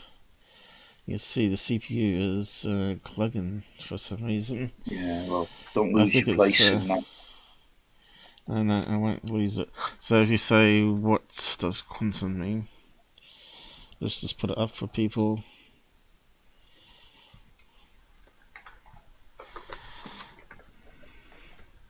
And it starts to make more sense what they're talking about. So we're talking about energy at very small dimensions, very small fabrics of space, I suppose. So quantum, a discrete quantity of energy proportional to the magnitude of the frequency of the radiation it represents. Acquired or allowed amount, especially amount of money legally payable. Quantum, yeah, okay. Mean in simple terms. Quantum, Latin word for amount, and in modern understanding means the smallest possible discrete unit of any physical property such as energy or matter. There you go. So that's basically what I said. And basically I'll say the same here, probably. Smallest amount of many forms of energy such as light. Quantum lights, quantum particles, so you just put it in front of things. But it's to do with quantum mechanics in this sense, which stems from Einstein's theory of relativity and all that sort of stuff. So as I said, that not everybody's 100% right, and always something turns out to be wrong. And Einstein wasn't even happy with his final summary on his theories, and he wanted to change No, them. he wasn't. So you can actually go and Google that and search it up. He was really twisted and turned about some of the stuff that people started believing in, and he knew to him it wasn't actually correct somewhere, and it still needed more work on it. So, but anyway, yep, whereabouts were we? Up the top here, wasn't it? Yeah, sure, man. So this is back to Charles again now. Oh, we've done that. Okay, you can move down, scroll down now. Yeah, I've covered the double slit experiment, and I've actually explained on previous live shows why it's incorrect. Because of the stuff itself has atoms. The slits have atoms, and any energy absorption into the atoms can release a photon. So then it can mess up the experiment, you see. But anyway, I've gone over that in the past and pointed out my problems with the theories and why I think it's not black and white, but somewhere in the middle, a grey. Yes, what was that, Robert? I was just talking to the side chatters here. Yeah. I'll just zoom in so people can see. There's no observance. Observance is everything. So I always go down the middle and look at all the theories. Some and not all of them are wrong, but there's always a part in each theory that makes better sense than what's in another theory, and it's just a matter of putting it all together. And my quote is, question everything, of course. Always question science conclusions and things that you see written up in websites and science papers. Now, the one example I pointed out was the experiment they did down in Antarctica for gravitational waves, I think it was, and they published it and said they'd proven it and all that, and then a month later they retract it and says, yes, there was a error in our experiment and we have to retract the conclusion. But it was already written in the history there that gravitational waves existed, right? So they started up the LIGO as well on the land to get another way to detect gravitational waves. I think I'd have to look it up. I can't remember all the abbreviations and stuff, what the Antarctica one was again, because all that sort of doesn't stay in my head. It's only when I'm sort of looking at a new case or doing connections that I'll relearn something and see if it makes any more sense than last time I looked at it. What Michael's saying there, kind of makes sense. Is, if you look at some UFO cases, some people see one shape and size, other people see another. There's been many cases like that where some people don't see the UFO at all, or the entity. Or the cryptid, whatever it might be. Yeah, let me just explain this to Michael. Since he's talking about a wave and a particle, I'll just show you how a particle can be a wave and a particle at the same time. If I can get my drawing editor up. And I thought this is really fantastic, and it fits in with longitudinal waves. How it can have a frequency. Well, I was really hoping you'd try and work out what that scientist was saying. Well, I was actually trying to break it down. But you know me, I got to go over it a few times and then break it into lay terms. Come on. CPU is not playing ball here. Now, I don't know if I've got the actual objects I need. But you talked about donuts on there before, and a donut is a perfect object or a sphere with a hole in the middle. So let me just bring that up. So, Paul's Science 101. One day I might be famous, who knows. Rectangle, we want a sphere. Okay. Here's a sphere. So, here's a particle. I've always said particles are dense fractal energy. Now, you can see this has got a hole in it. And it's got the shaping. Now, if you can imagine,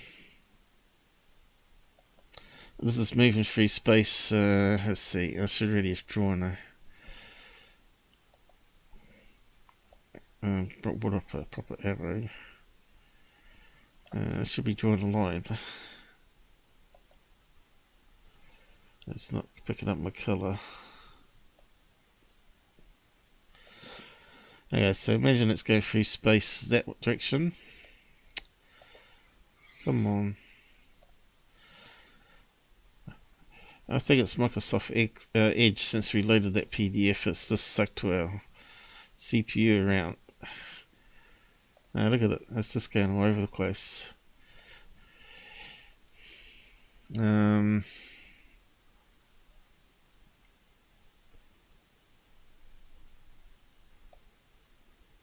should be arrow. Okay, it's going that way. Now we need to draw what the frequency. So if you can imagine, the energy is actually a donut or a sphere like this, and it's actually going around this way. When it's moving through space, it's actually creating a sine wave because it's spinning around inside itself here. So it's actually creating a frequency. Is it going to draw it? No. I think I'm going to have to draw it with templates. That's amazing how much I need a better computer to do presentations. It's not going to happen anytime soon, though. So you've got to remember the energy is rotating around that like a donut. So you can imagine that being a donut, and it's going around like a LHC or whatever it is, a what's it? Collider, high energy collider. When it's moving through space like that, it's creating a frequency, depending on how much it's spinning.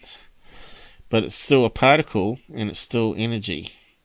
So it can be it creates a wave, and it creates because it's moving through space. And unfortunately, I can't draw it because I don't have a template for a wave, I don't think. Maybe I'll explain it better another day, but you know, a sine wave is it's up and down, sort of. Let's see. Try that one. That's terrible. It really is terrible speed.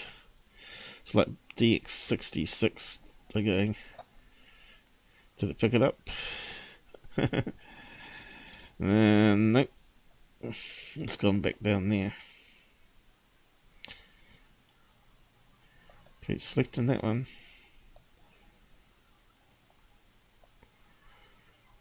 That's terrible. That's the worst it's ever been.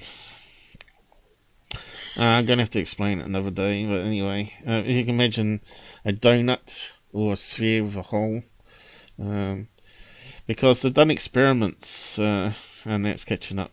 They've done experiments where they've fired electrons at an atom, and it's bounced around, and it's created a sphere. So they know particles are spheres, but like planets, which makes perfect sense, doesn't it?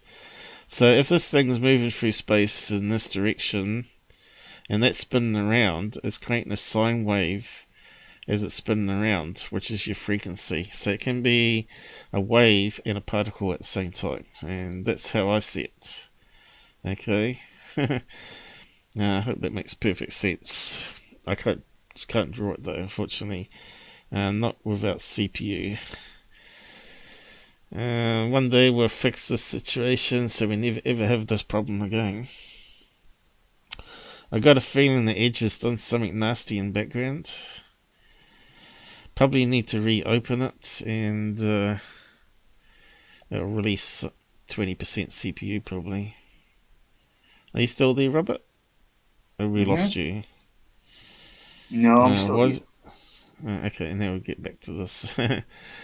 Hopefully that made sense anyway. I didn't have a clue.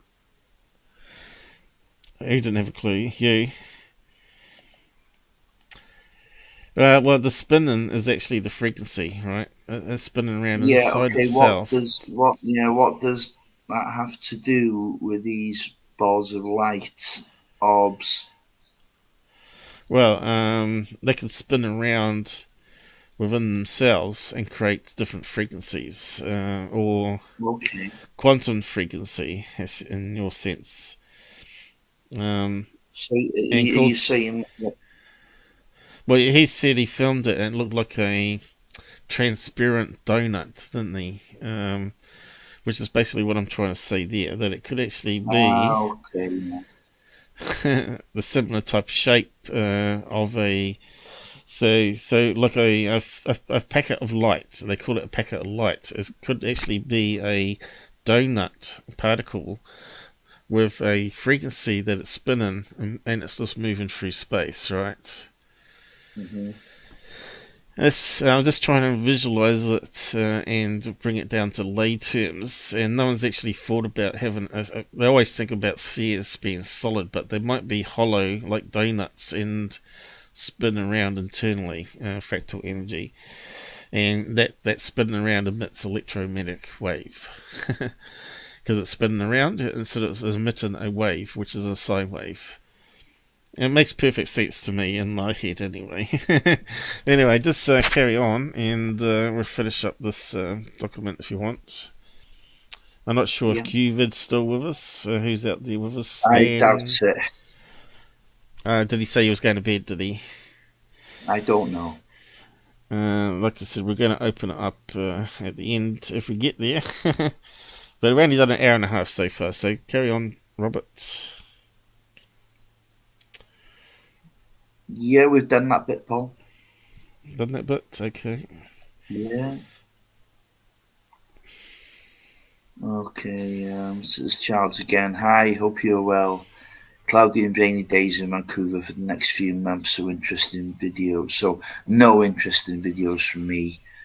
I was rendering about the comet that passed Mars. Paul, you need to keep up with me. I'm too scared to move it. In case it goes haywire. Yeah, or you say not too fast. I can't win. You see, I'm sort of a rock in a hard place. I just don't understand how you can't scroll it down gradually. I don't have any. I will try then. I will try. Carry on. Yeah, so he's basically saying here, thanks, I'm going to take my mead scope out of the closet next spring and get back to astronomy. Many thanks. And that was the... Yeah, so go down and... no, okay. This is the aerospace engineer talking. Hey, Charles, sorry for my late reply regarding a comet passing Mars, but I have been, and I still am, really busy lately. I did receive some more pics, but they are nothing special in terms of resolution or further details. Just check these two sites when you can see more information and some pics. And then he goes on. Do you want to scroll up a bit, please? Today was really crazy with the Philly landing. Really exciting event. Luckily, it landed with all the scientific instruments in full operation capabilities. Although the telemetry received from the harpoons and propulsion module was not satisfactory today, tomorrow more tests should be carried out. Thank you for your interest, Charles. Keep checking the Rosetta sites. you can get updates on the mission. Okay, let's see what's going on from here.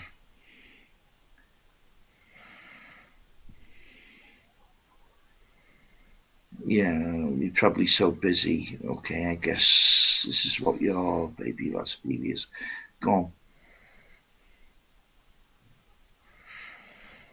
Okay. Hey, wonder if you'd be interested in an audio interview for our documentary. And I think this is where the guy got a little bit cold feet. Hi, Charles. Good to hear from you again. I hope you're doing well over there in the west coast of Canada. In a couple of months, I'll be heading to NASA in Ohio, Langley, for some months. So, what's your approach to that documentary? What kind of content are you expecting to include? Please feel free about letting me know any further details.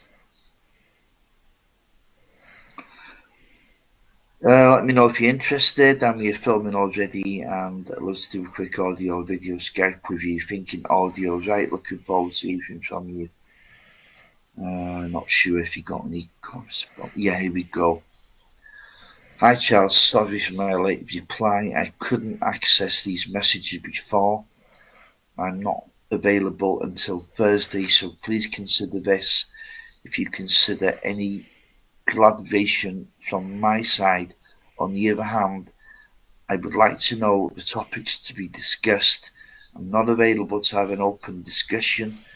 Let me know the specific and detailed topics so I can either agree or not. And then until which I level up with you. Level up if I could help you. So he's being very cagey now. Hi, totally understand. This is Charles again. Understand your position. We would only ask questions on the dynamics of the possible causes of these lights or orbs seen in the skies and ones I've captured. We're generally going the ET route at all. We're not really going the ET route at all. But scientific explanation, as you've been an expert on possible causes, and there should be more study in the phenomena, etc.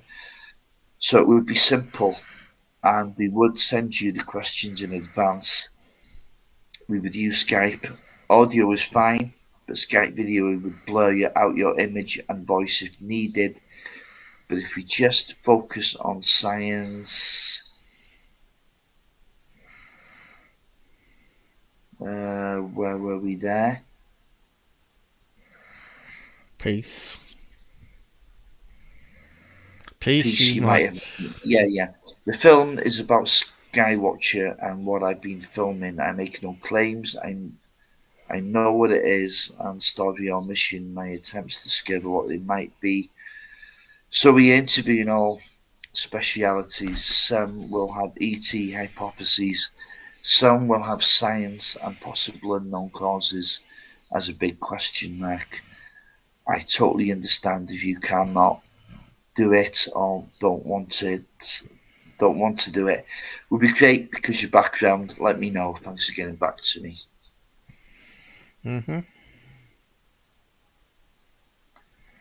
Okay.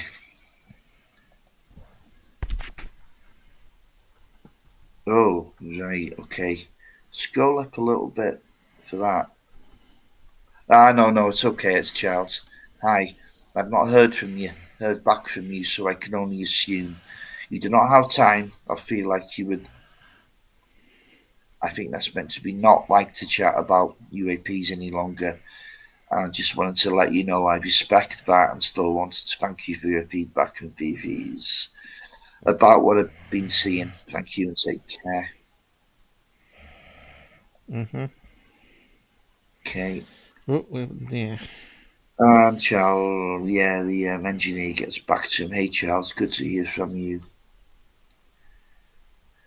I feel really sorry for my late replies, but I totally forgot to send you a message, blah, blah, blah. You see, a lot of this is just padding, and we're not getting any good information. At the first, the scientist was interested because he seems it to be wasn't back related. in It Wind. wasn't related to UFOs or aliens, but into energy and maybe plasma Yeah, and ball lightning, that sort of stuff, right? yeah. Now he's getting more into the UFO type Well, being no, and he craft. knows, he knows distinctly it's not ball lightning, and it's an extremely sensitive So if subject. a UFO is spinning right and it's a sphere, it creates a sphere, a donut, Yeah, a toroid is what they call it. If you could yeah, Google that, and you'll get a picture like a rubber tube, right, inside a car tire, with the lines of energy going around it, where they put electricity through it and all that sort of stuff. So a UFO might be like that.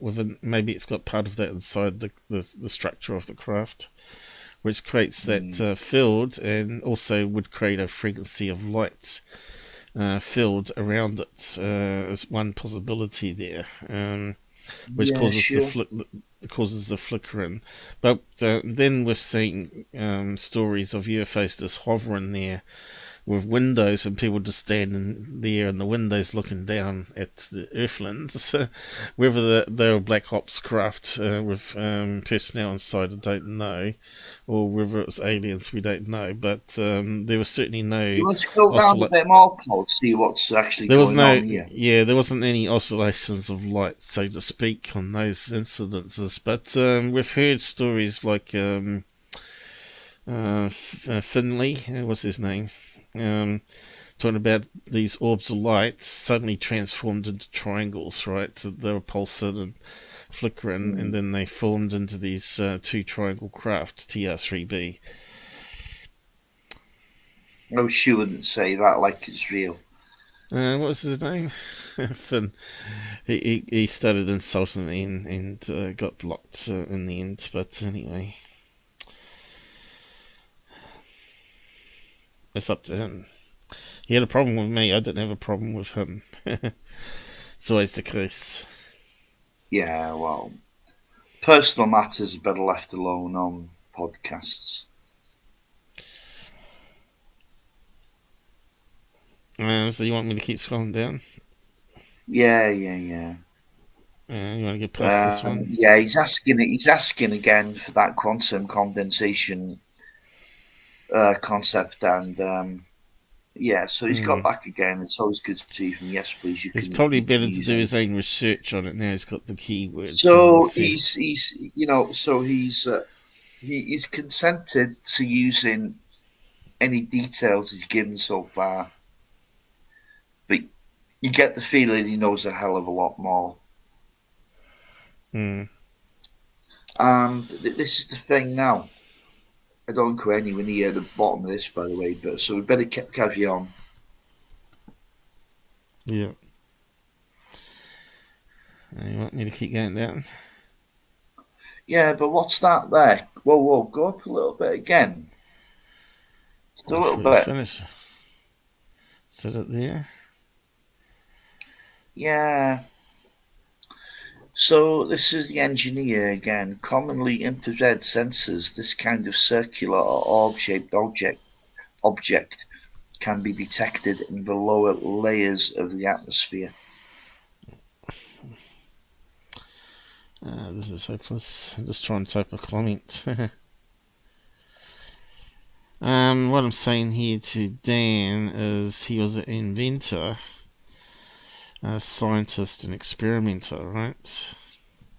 Oh, Tesla, you mean? Yeah, he's talking about Tesla.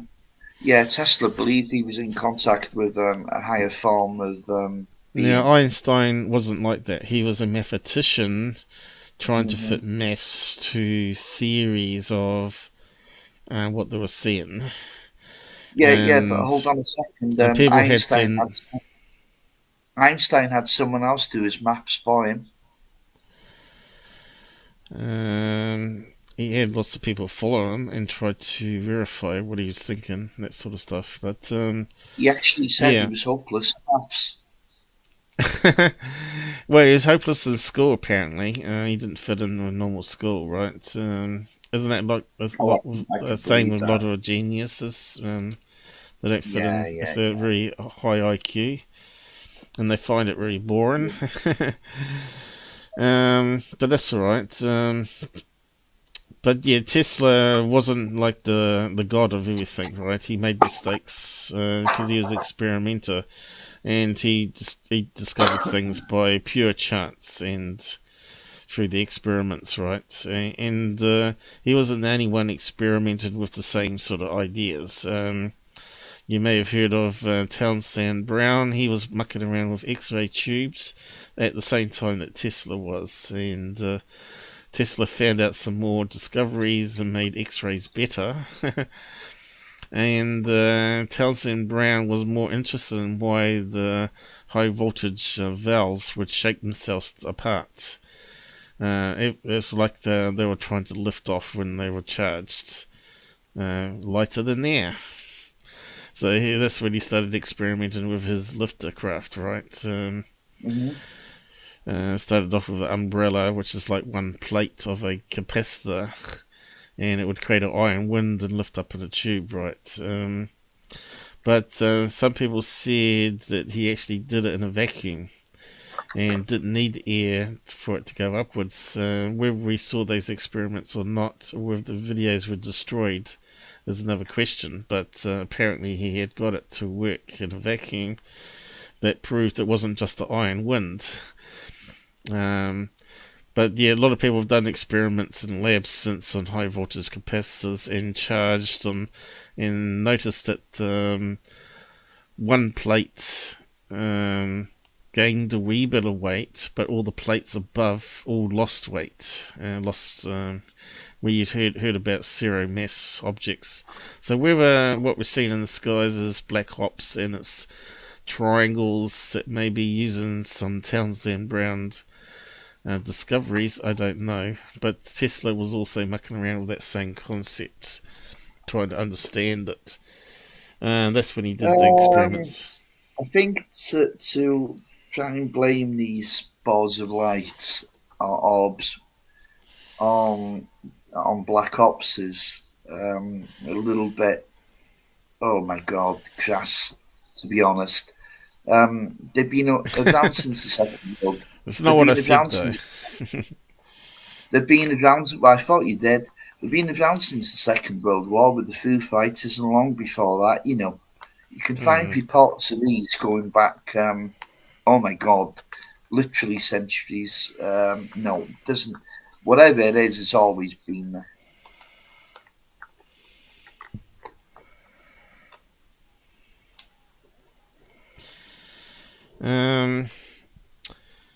He's not sure on the connection with Tesla.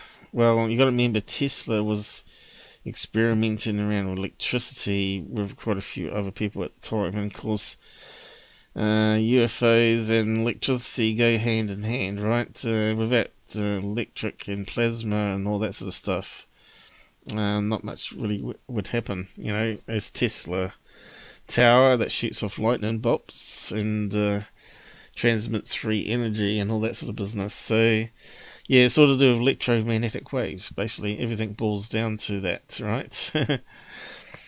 And new discoveries, of course, to do with the atoms itself. So that's why they can make better batteries now and all that sort of stuff, and make metamaterials. And the metamaterials will bring new breakthroughs, of course. So in the case of cloaking, right, the idea of how the cloak works on a stealth plane, if it's Black Ops or UFO, is that it's got, forget the element, it's like a rare earth element in a certain crystal structure.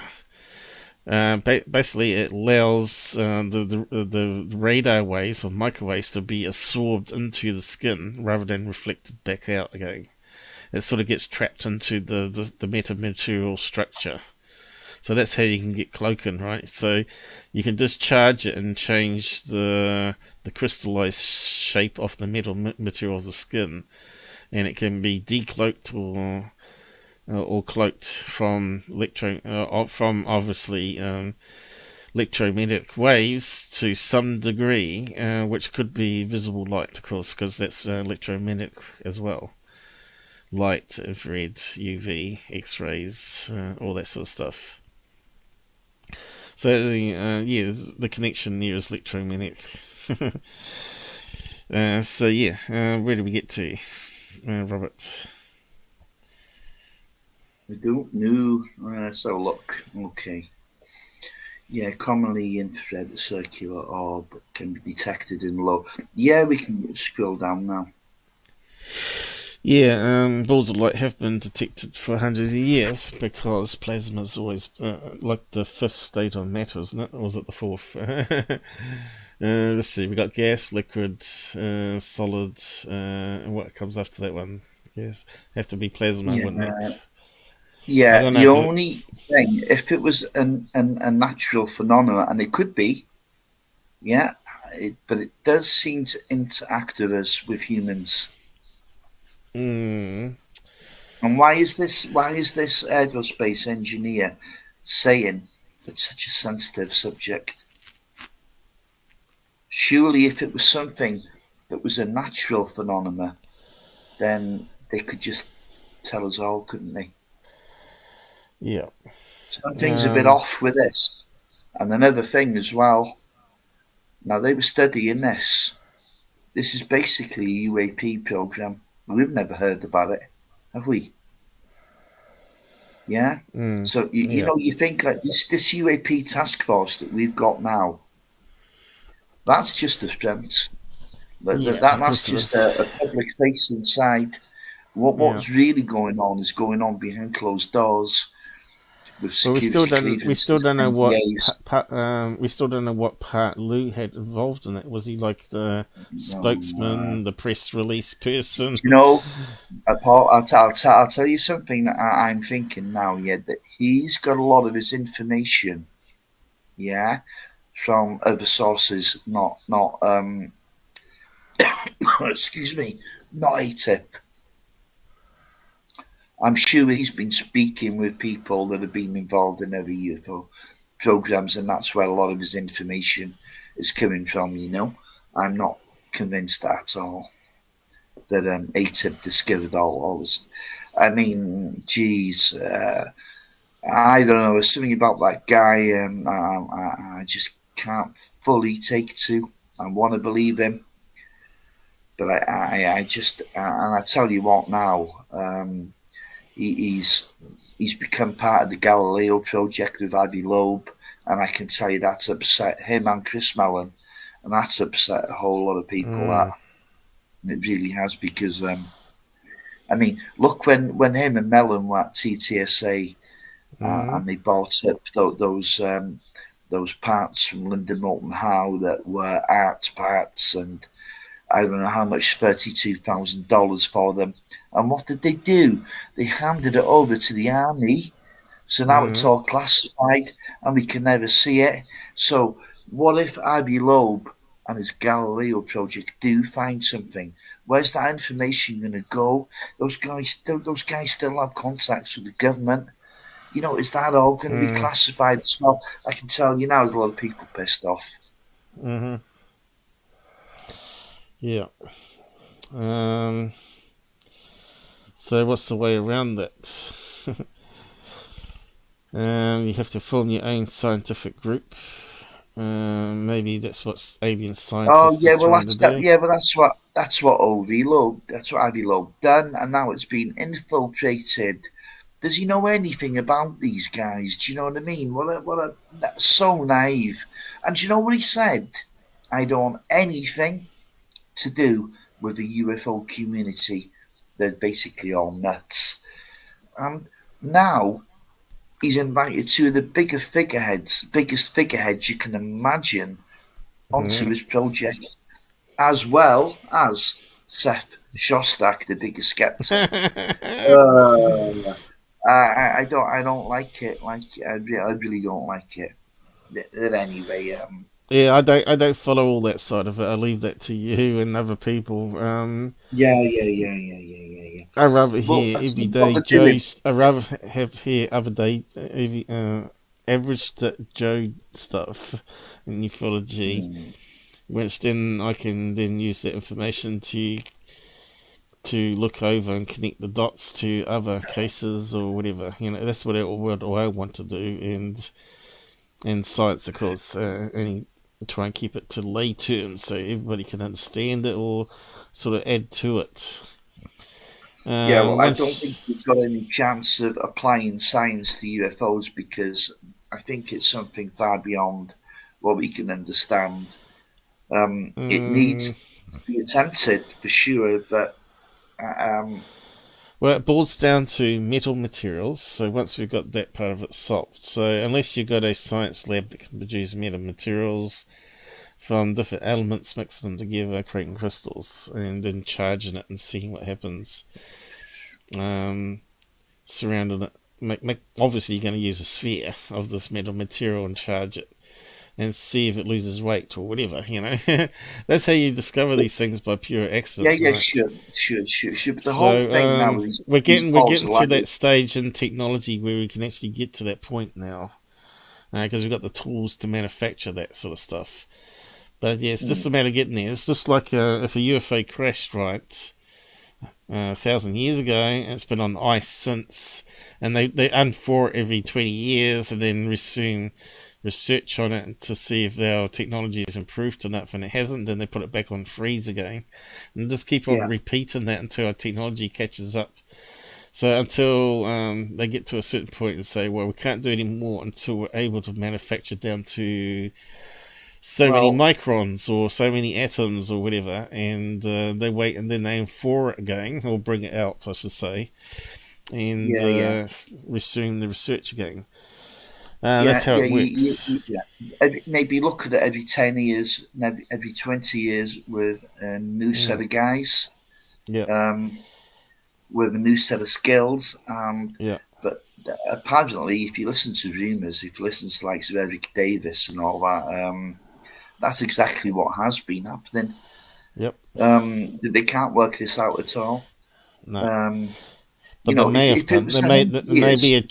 be a jump through, right? So they might bring it out, say, tomorrow or the last month, and they realise now they can do this, and they applied it, put material under this new tool they manufactured, and made a major discovery, right? So there might be a major discovery announcement through that process. Now we can fly without. You've heard all that. There's going to be a big breakthrough announcement, but I think it might be to do with hypersonic stuff at the moment, which is doing the rounds. I think that's the only break news we're going to get. But then that does sort of put doubts on the Nimitz stuff. If we're talking about hypersonics and the Chinese can do it and all that sort of stuff. Just put but you also have to remember that the same kind of incidents were happening around military exercises in the 40s and 50s. I mean, look at Operation Main Base. Was it 1954? Jeez, man, there was all kinds of stuff going on there, and that was not Black Ops. Yeah. Should we carry on with this? Yeah. Yep, let's carry on. Where do you want to go? Downwards? We'll just scroll down, yeah. I tried to. It's playing up. Where do we get to? There somewhere. Was that sped up?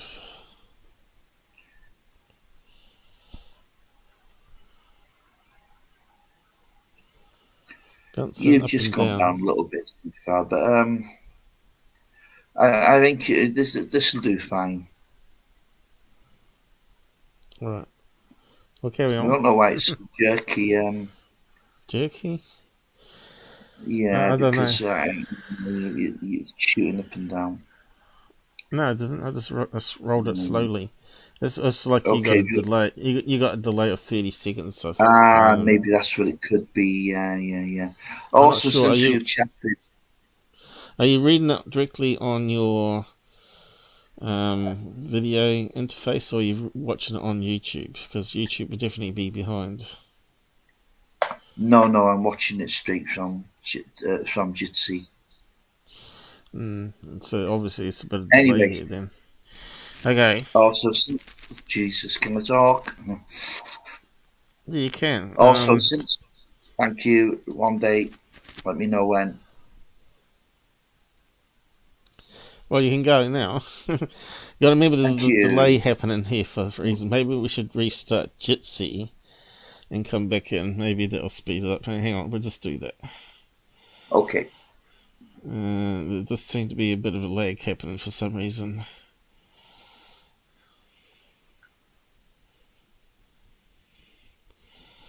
We'll get it sorted out.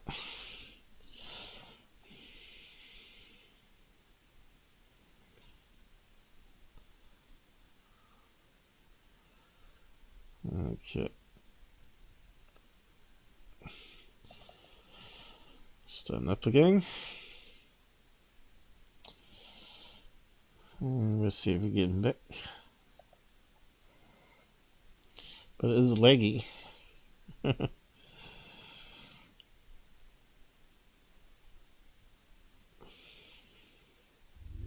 we go. I'm pretty sure I tried to open up the browser. Here we go, we're back again. Okay, so carry on. Is it any better? Right. Don't know, we'll see anyway. Also, since we have chatted for so long, I had a blue sphere about the size of a basketball or golf ball last September bouncing up and down. Whoa. I didn't do it. I didn't do it. I just scrolled down one line and it then minimized it. Never mind. It's doing some we'll get there in the end. The Men in Black don't want us to read it out. Yeah, let's carry on then. Is that where the place was? Yeah. So it's all in Vancouver. I thought it was someone with a quadcopter. I stepped at my balcony and there it was. It stopped at my eye level. I didn't do it. I didn't do it. I think it's Men in Black, mate. Maybe I should close that browser down and reopen it to the same place. Let's see. Page 9. Let's just do that. Yeah, well, it's in the same place at the moment. Yeah, hang on. It's just going to keep playing up, I think. Okay. Let's see. Something went wrong with Microsoft Edge here, I think. Yeah, I mean, hopefully people can read it for themselves. I'm not sure they can. Especially if on the phone. What's it doing? Oh, here we go. Yeah, and the only way to solve this, people, is to get behind the Out There channel and tip us every day, just like Goofon. If he can make $100, $200 a week, I don't know why we can't. And because we're more of a serious channel than him, we're not entertainment. We're actually looking at the real stuff here. It might be boring to a lot of people, but yeah, science is like that, isn't it? Have a science mind. Hey, look, it's loaded in the right place. Hey, it's loaded in the right place. Let me just see if it's... Oh, that's better. It's scrolling up and down like it should do now. Hey, Robert, let's try it from now on. So where do we get down to? You need to... Oh, yeah. I'm baseball. In the right place. Yeah. Baseball. There we go. Yep. Yeah, it stopped at my eye level, looked at me, and zipped up, zigzagging across the street over a bridge and hovered on top of a building. Blue, bright like an LED light.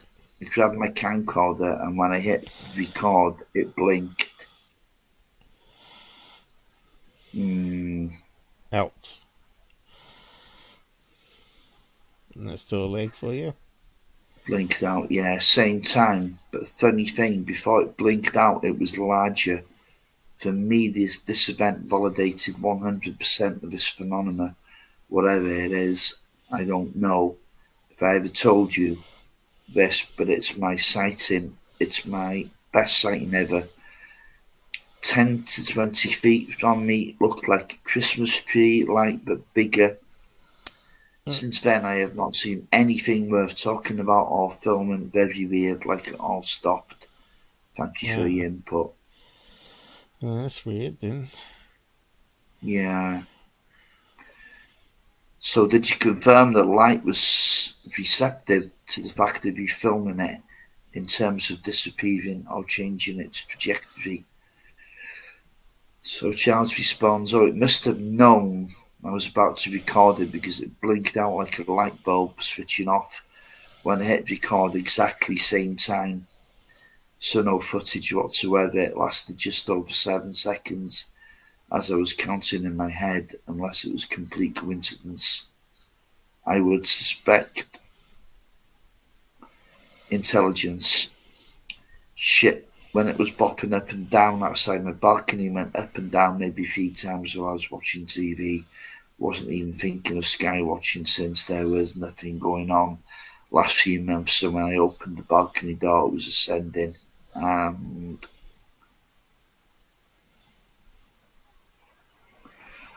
stopped eye level, and 100 miles an hour took off. The wind and zigzagging like a bug, size of a baseball. It was surreal, but I wasn't really surprised. Maybe of the colour, I can actually see it with the naked eye, but it reacted like my night vision orbs.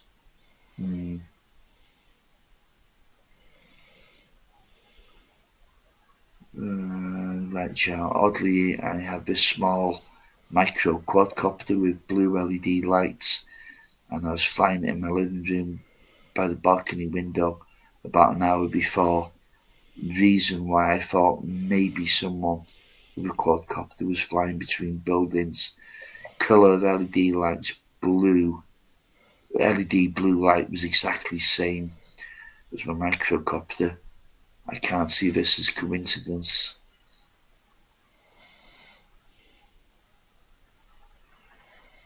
Okay, so let's have a look at the response.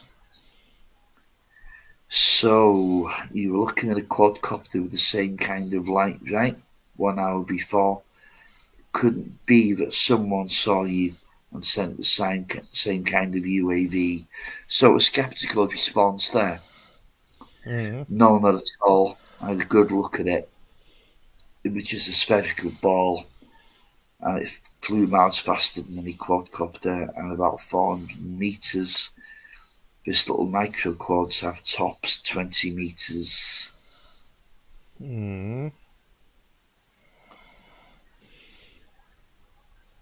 Distance. Oh no, not a quad or anything. I know it's man-made. I had multiple drones. I know what is man-made. He's meant to say there. I had multiple drones. Okay, so can you scroll up a bit there, please? Now, there we go. Thank you. That's perfect. Nevertheless, in some of the analysis carried out with some types of so-called spheres, orbs, etc., it was detected a kind of pattern being stored by them. Complicated way to explain it, but in the same cases, they're using similar procedure as quantum entanglement with a major component and seem to acquire data within them. I cannot give you additional details about the analysis or organization in charge, but basically some of those types were able to access to some kind of data being generated either by the environment, living beings, etc. Interesting. So Charles' response, interesting. Whatever this was, I can tell you there was some intelligence behind it, as it reacted to me as if it was just coincidence, and if it was just coincidence or not. When I hit my record on my camcorder, my first impressions watching this thing, it was an animal of some sort, but what could be so bright blue and size of a baseball and gets bigger? Anyways, another one can't explain, but validates my videos, at least for me. Let's see what response he's got to that.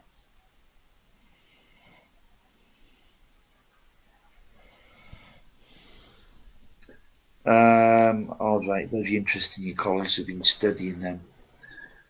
I gather. I wonder if they are the ones dropping from high-flying objects. I filmed this type of event 4 times, so I know it's UFO drop in Vancouver. Wow. All right. Can you scroll up a little bit there so I can get the engineer's response? There? There. Perfect. We never detected objects dropping them directly or any other major component ejecting them. Well, not really. Colleagues, but in some cases it was even possible to isolate some of these components and reach a deeper analyses with them. Oh, what does that mean? So, Yeah. so they've isolated them.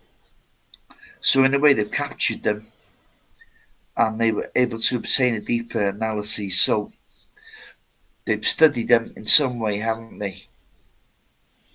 But that's certainly. What's he talking about though? He's not talking about UFOs here. He's talking about he's talking about these balls of light. He's talking about plasma balls here, probably ball lightning, and then that separates into others or whatever. But that's he's how also I'm reading it. yes, okay, I know, but he's also admitted there's an interaction between these balls of light and people that are involved. So it's like a child to its mother, right? It's got some something connection, like that. Yeah, something like that. So moving on to what Charles has said in response, must be something else. Again, I can't see for object like this video exactly same image. Shoot something just behind the object. Friend of mine has exact same recording as well. Okay, so it's 2 different angles. You get triangulation then. Cool, I'm glad someone is studying them. I'm sure they concluded some type of. Yeah, well, go on. I can remember a video of a orb and a little one circling it, and it's definitely like 2 balloons tied together. 2 LED balloons. But anyway, I just wonder if he's being misled. He's misleading himself here. Could be. Anyway. Hey, I'm open to that. I'm totally open to that. Cool, I'm glad someone is studying them. I'm sure they concluded some type of intelligence. So he's asking now, which is good. Did they also find anything regarding effects on human beings? I have some weird things happen to me afterwards, but it's all gone now. I don't tell too many people about these things because for sure they will think I'm go on. A crackpot. Yeah. I'm sure they'll think I'm bonkers, excluded from my documentary, but they happen nevertheless. But like I said, I haven't seen a thing since. So let's see the response here. Well, yeah, there were some cases of a kind of transference of some data sections. I told you before, it's a more complicated topic. Let's say that there are ways to print out data over living beings mainly. Oh, geez. Oh, okay.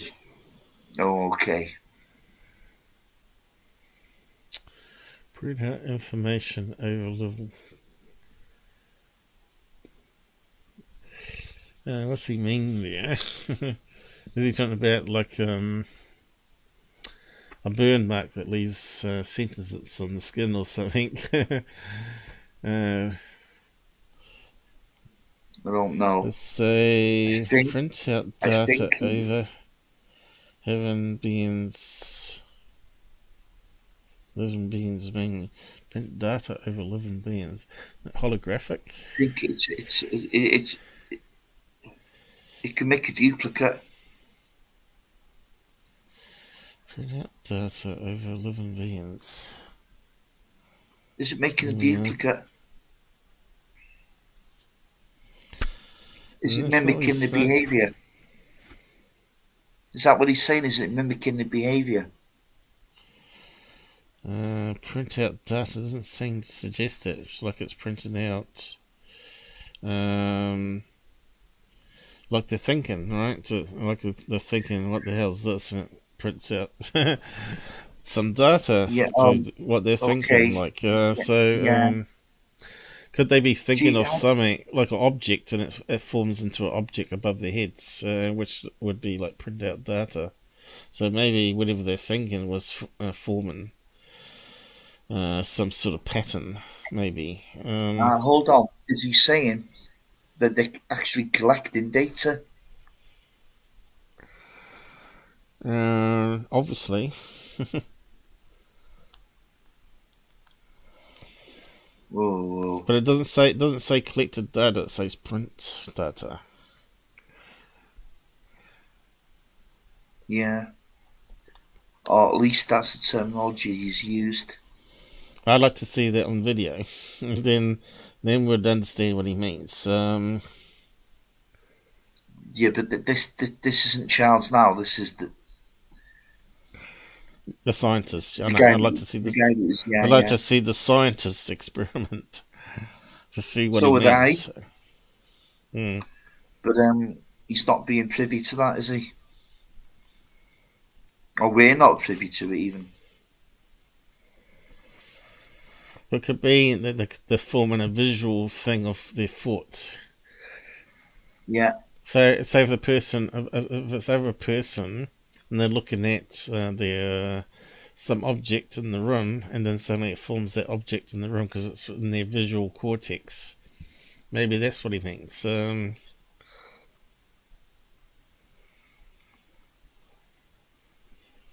don't know.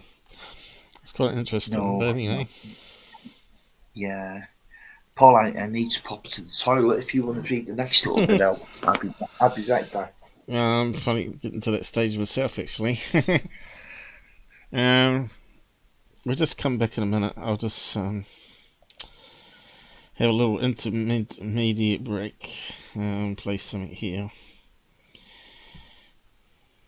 I'll turn off the audio and just put that thing up, see how it goes. I'll be back in a minute.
Drink.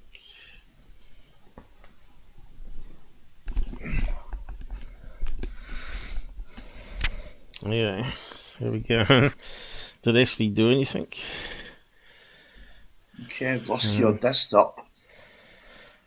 Yeah, it should be bringing up the intermittent break. Yeah, it's doing it. Yeah, it should have been happening already. Yeah, I'm just trying to stop it now.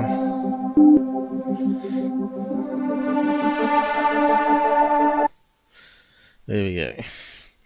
I tell you, it's gone really bad for some reason. This CPU is just using up more CPU than it usually does. But anyway, we're back to normal. I went to the toilet too because I was bursting. So you carry on reading from where we left off if you want to now. At least it happened in sync. Yeah. So again, I'll repeat that sentence. It's a complicated issue, but your existence can be printed by some additional data in different ways. Your existence. Good God. It does sound like something's making a duplicate copy. I don't like the sound of that. Oh, scroll down, Paul. Whoa. That's right. Okay. Yeah, perfect. Yeah. Okay. Well, I follow that since we are just a bunch of molecules vibrating at certain frequencies. So copy the frequency, maybe. Oh, okay. Go up a bit, Paul. We're getting to the bottom of this. Maybe slowly getting to the bottom of this. And he's being corrected. No, not that frequency thing. It's much more than that. Different layers of your existence are composed by many factors that can be tuned up, but this goes too much over what I can tell you. Charles, sorry. So either he doesn't know, or he's making up a story, or it's really strange, just like a sci-fi movie.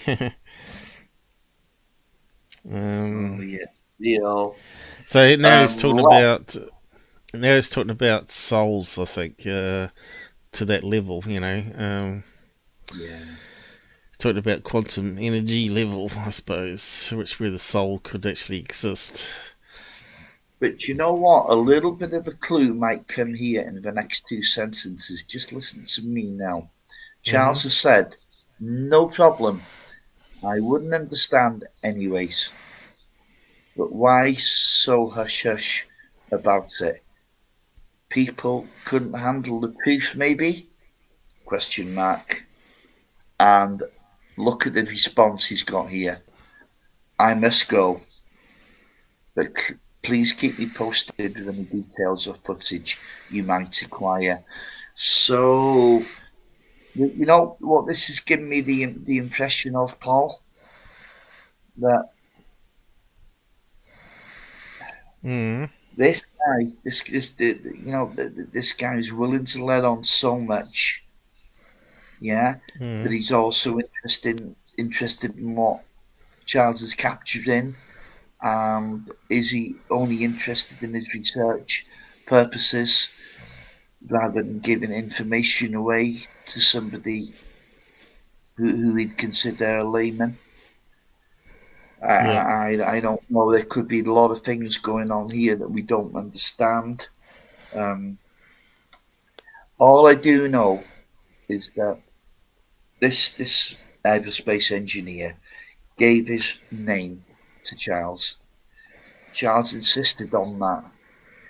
So he checked him out and he was exactly who he said he was. So this isn't some internet fruitcake. He is who he said he is. But there's a little bit of a point there where I'm thinking, is he using Charles for what he's actually capturing? Rather than, I don't know. I mean, how reciprocal does the information sharing go? He's as soon as he's asked that question, I must go.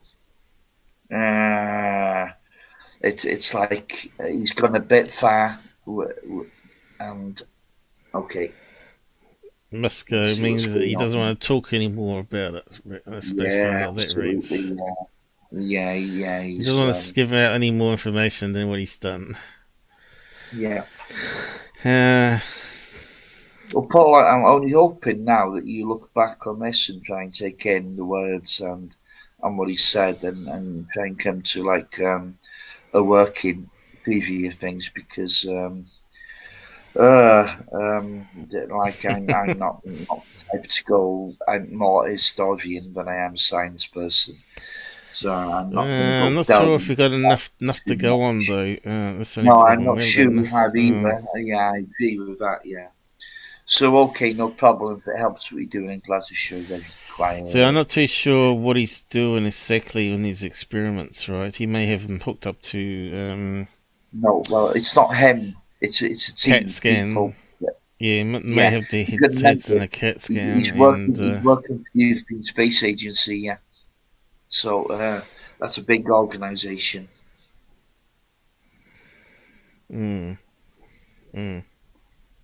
You know, that's Europe's equivalent of NASA, yeah. Yep.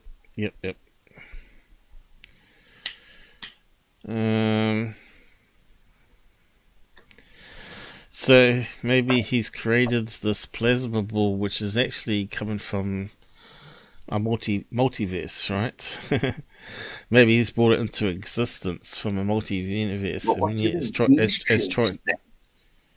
Yeah, so they created some sort of energy field that sort of opens up a portal and allows the sphere energy to sort of form. And that might be like a communication device of some sort from the other universe. And somehow it's transferring, trying to communicate through the only means it knows, through electromagnetic wave. I don't think they've created anything. I think they're studying it and they don't really know what it is themselves. You think they've captured something and they've got it in a cage and they're just doing some experiments with it? Is that what you're thinking? That's possible. Like, well, he said that. He said that we've managed to isolate them. So you look at that word isolate, they've taken it out of its natural environment. Which is a multiverse. But anyway, it doesn't matter. Either way, they're experimenting on something really exotic. That's outside of conventional science level, really. So I think Charles is getting a bit annoyed there. Thanks for the feedback and teasers, LOL. Yeah. Indeed. I think we could probably end that poll now and see what happens. Well, you only one asked person. Does it not keep the poll up there? No, I only asked one question. I thought maybe it keeps the poll up there with the results, does it? Yeah. It's 88%. I haven't got that. What's it say down there? I got lags. What's that? Is that what come up here? Oh, right. I didn't get that on the other screen. That's kind of weird. Oh, that's all right then. So you can run it for the length of the show, but only you do one at a time, bollocks foot. So 12% of people do nothing anomalous in this world. Maybe sad people. Do you believe? No, it's all explainable. I wish it was. But yeah, what's scary is you should join the quest. What's kind of scary though is Mum was talking to the cousin. Her husband died last week. Went to the funeral right on Thursday, and we didn't know how he died, but we knew it was kidney failure. Turns out he's on the same damn pills I am on, called methotrexate, but he was taking 6 of them. I said, I don't know how he could have taken 6, because 2 really just makes me really crook. And Mum said, yeah, you got to be careful, because that's what destroyed his kidneys. And I thought, yeah, thanks, Mum. I said, yeah, I've read up online about these pills and not to take it. And there's like hundreds and hundreds of pills listed, do not take with this. And one of them is the simple aspirin. Aspirin, do not take it with high doses of aspirin because it destroys your kidneys. So, yeah, it's got me a bit worried now. So yeah, he lost one kidney to these arthritis pills. That's what they were originally designed for, because he had bad arthritis. And so yeah, we're like an experiment. All of us are experiment when it comes down to pills, because later on they find there's side effects, and not to take it with this one because it causes cancer or destroys your kidney or whatever. But he lost one kidney, and the other kidney gradually lost functionality over years.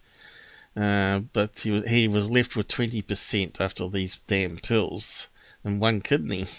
So that's what he's been living on for the last 6 years. Eventually, and they decided to pull the plug on the machine and cleaning the blood, and he gradually died. And he went to a spasm coma as the brain shuts down, because the blood gets more toxic, right, and it starts killing off the brain.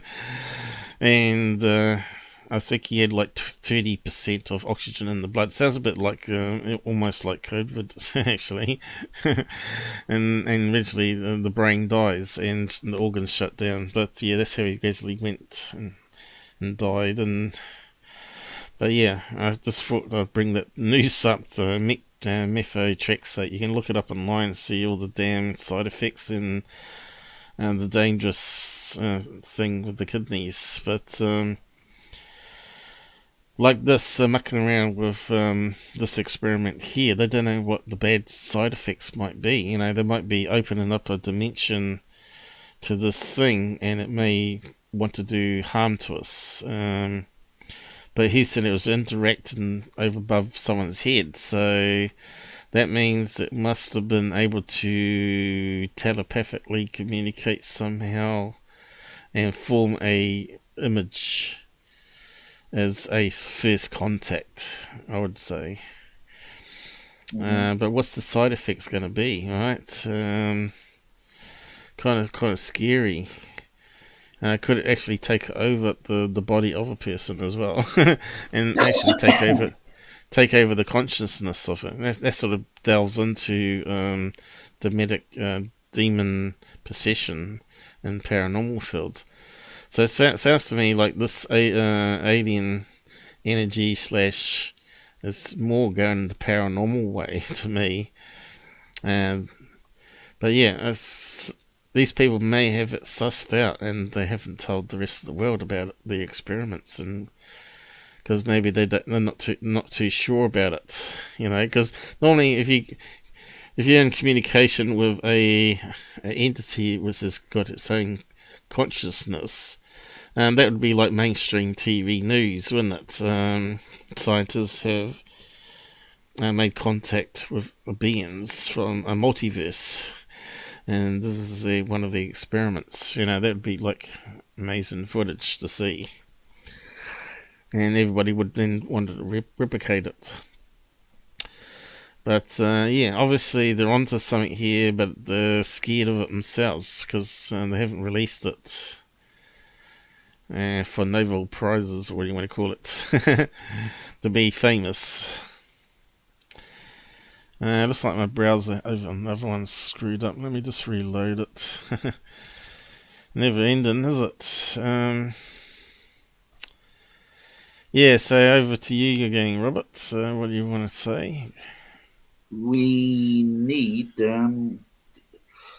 I've got nothing to say at this stage. You can scroll down and finish this conversation, because there's a few more things to be said. Alright, okay. Okay. Here we go. This is the Aerospace Engineer again. Oh, well, truth is too big to be handled for sure. But it goes far beyond that, Charles. Paul, stop now. I just want to correct this. Wise is talking about Charles, the other co-host we had on. It's not the same Charles. Just make that clear. Pissed? Are you pissed? What do you mean? We just had an interview with the guy at the beginning of the show. People know it's not the same Charles. Yeah.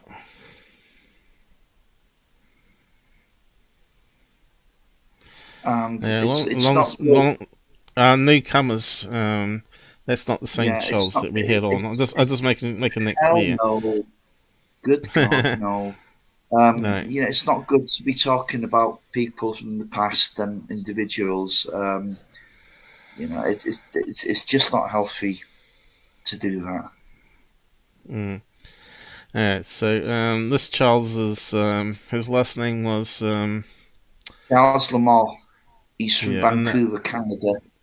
The other Charles is from the north of England. Yeah. I don't know why he left, but he left on his own terms, and that's that. You know, we're just carrying on with what we're into here, and that's disclosure and truth. If people don't want to join us on that road, then that's okay. You know, people get upset with stuff I say all the time. I just can't. I can't predict when I'm going to upset someone. You know. But people get upset when I say even Tyler Secure Team is a hoaxer, you know. So what can you do about it? And I can prove it, you know. But we can't help that, Paul.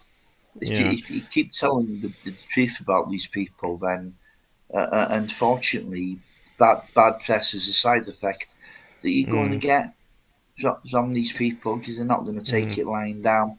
That, you know, they've got a business to run, and that's what it is. It's a business. It's a snake oil business, and that's what they're doing. You know, the likes of Tyler, the likes of Security, the likes of Goofon. It's a snake oil business. Yeah, it's about money. I don't blame you for calling those people out. You know, the only thing is, I don't like talking about individuals that have been here in the past. You know, and then talking about them on live show, you know, that's not good. It's not productive, and it's unfair, because they're not here to provide their end of the bargain. You know, they're not here. They're not here to give their side of the story. Yeah, but I'm always fair. You know, I'm always fair when I talk about people. And like I said, I just generalised it, said he left on his own terms, he got upset with me, and that's that, you know. You know, Robert's got upset with me, and he's been gone and come back several times, you know. You know, it just happens. Yeah.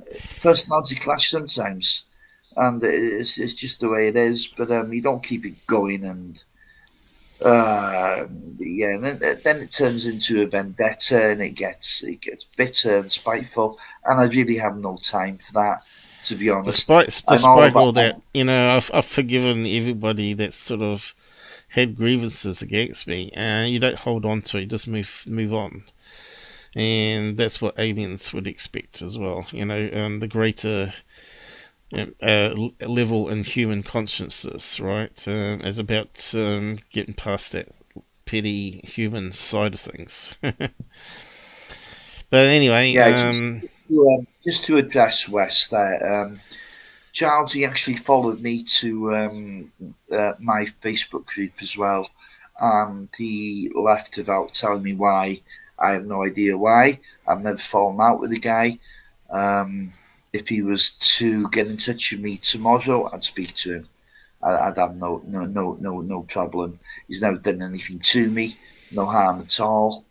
But I think that this, I don't know. I'm not going to even say what I think, but maybe this topic wasn't for him, like, you know, because unfortunately, in ufology, there's so much backbiting going on. You know, that people get upset sometimes if you don't agree with them, and they misread what people have said, and typing sucks sometimes. You know, things misread get and stuff. Exactly. It's unfortunate. And we've seen it listen, with it's Buffon. Even he'll read out a Yeah. tweet and he'll get it totally wrong. Yeah. They want to shut him up when in fact they said the opposite, and he'll get it totally wrong and he start attacking them.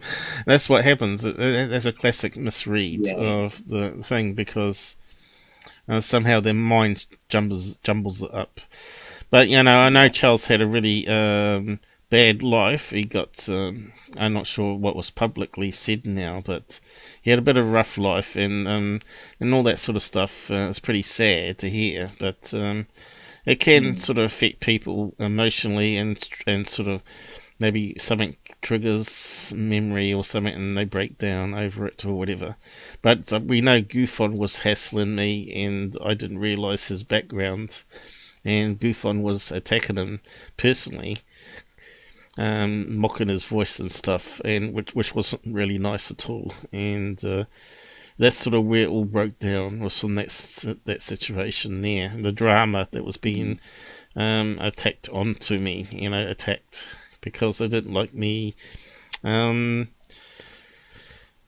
the truth about third phase and all that sort of stuff, But anyway, it is what it is, and you just have to grow a hard skin and have compassion for people, Yeah, sure. I'll tell you something. Tell you something I've discovered over the last couple of years. There's an awful lot of people that started out in this game with a good, sober mind. They've gone so far down that bunny hole. Rabbit hole, yeah. Yeah, it's a bunny hole. The same thing. It's the same thing. Yeah, and there's some people who want conclusions from this, but they're not forthcoming. I could name a bunch of people who think this is going to be solved before their lifetime is out. They're determined to solve it, and it's elusive. Personally, I've accepted that I'll never see a conclusion to this in my lifetime. But a lot of people, they haven't. They get frustrated, and I can tell you now, it's led to a lot of mental health issues in some people that I've met. They're good people, don't get me wrong, but this subject is screwed to them. Now, there'll be people out there disagreeing with me, saying, I'm fine, blah, blah, blah, blah, blah, but that's you. That's not everybody. I can personally say that it's become almost an obsession for me. I've become quite reclusive with it. It's the only thing I really think of. It's the only thing that I really want to talk about anymore. Still got my sports and what have you, but I kind of get bored of that really quickly. And I want to go back to my research and stuff. And so there are a lot of people that appear to behave oddly in this field. There's a reason behind it. So when you embark on this journey of UFOs, take that into consideration, because it can lead you down a path that, and it happens so quickly that you don't even realise. And one day you're so far down that bunny hole, you try and turn back and your head gets stuck. It's dark, it's lonely, and all of a sudden that turning back becomes not acceptable. So you put your head back down and you keep going. And that's a heartfelt. Yeah, I also think maybe some are smoking the weed too much too, and not sleeping properly. I think that can also affect their minds and the mood swings and stuff. Look, Paul. That's not the case at all. Weed's going to affect your mind. Weed smokers. I'm just talking generally.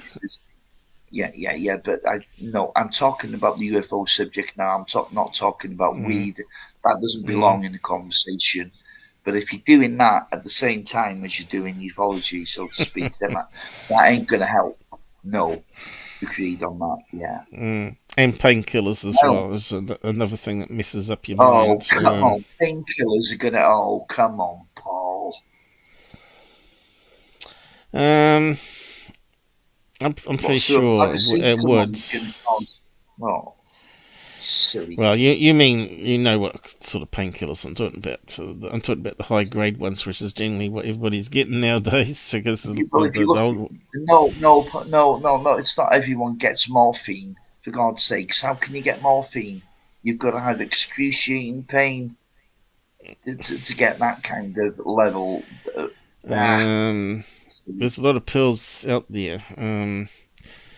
You'd probably have to watch that documentary I did. I can't remember what it's called now, but they are sort of opiate based or cocaine based and whatnot. Yeah. But you just got to be careful of, as we talked about, drugs in general, because you don't know what's going to have side effects and destroy something inside of you. So just be very careful. I'd rather be pill free than take pills myself. I'd rather try to control the pain rather than take a pill to try and control it. You know what I mean? And same here. I'll only take a painkiller, if I'm in bloody good pain. If it's a mild pain, I'll just ignore it. Yeah. I'm not that little wussy snowflake type, you know? Yeah. That'll take a paracetamol or four, like some people do at the sign of a, first sign of a headache. No, that's not a good idea. But that's the thing is, if you're not feeling the best and someone talks to you and you get the wrong end of the stick, you can go down the wrong path. That's what I'm saying. Yeah. Not that it's actually modifying your brain. This that it can actually, it's just like alcohol. If you're drunk, you may interpret things differently when you're drunk than when you're sober. Just keep control of your health. I know when there's a lot of younger people in ufology think it's all funny and all that sort of stuff, but it catches up with you as you get older.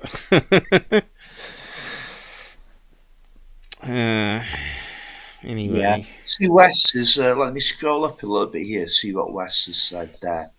If I can find... I got into it since 2011, fell down secure team's rabbit hole. Till he did a video about Ken and a UFO chasing a kid, and that's when I woke up. Until that point, I just looked at it as entertainment. It's that when you reach that part of it, when you see in proper research and you start finding things that you actually maybe even don't like about, because there's a very dark side to the subject as well. Very dark. If you look deep into cattle mutilations and abductions, you'll see a darker side. And I'm not going to fully explain now what I mean, but I've gone so far down that bunny hole now that it's too late for me to turn back. Kind of seen too much. But I'm like more stuff. No, you can't unsee stuff. No, but I like looking at documents, and it's boring, and it's, I'd love to listen to podcasts and TV shows, learn a bit, but I'm not learning anything from them. But like document research is boring until you find that one thing that you're looking for, and it's boom, you feel it's a big high,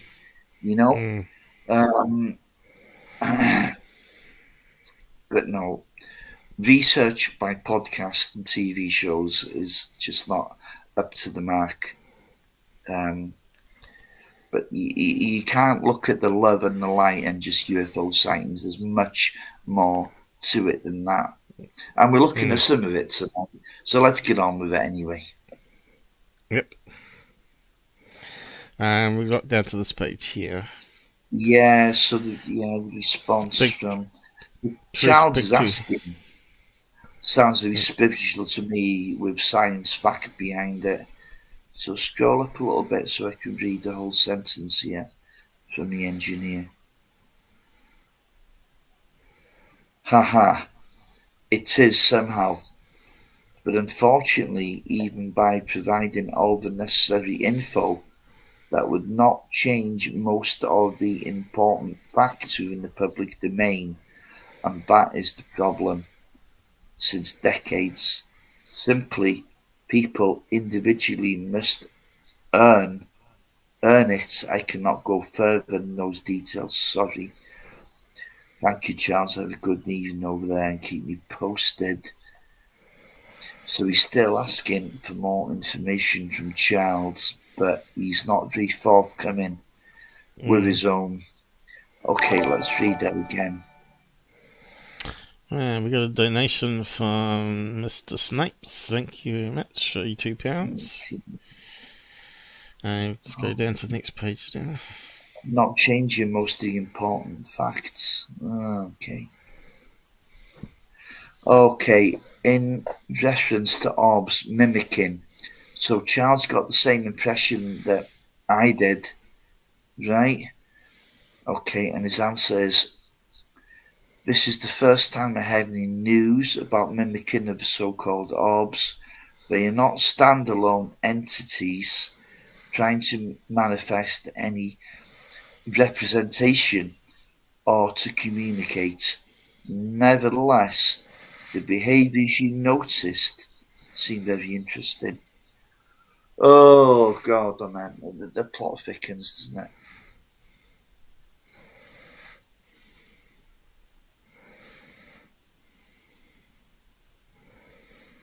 There's only a few more pages left. Yeah, so he's sent him a video there, which we don't have a link to. Keep going.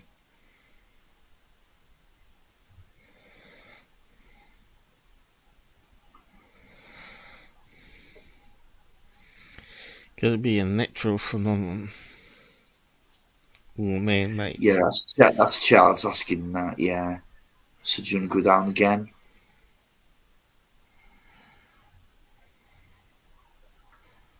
Do we miss something? He hasn't got the caption. Hi, Charles. No, that's fine. I'm not able to provide any specific. Okay, so go down again. Yeah, so it gets over it's natural, man-made. Yeah. Well, he's not saying.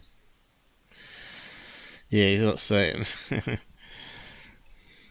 But you know, if they're researching it, right? Whoa. Now, okay.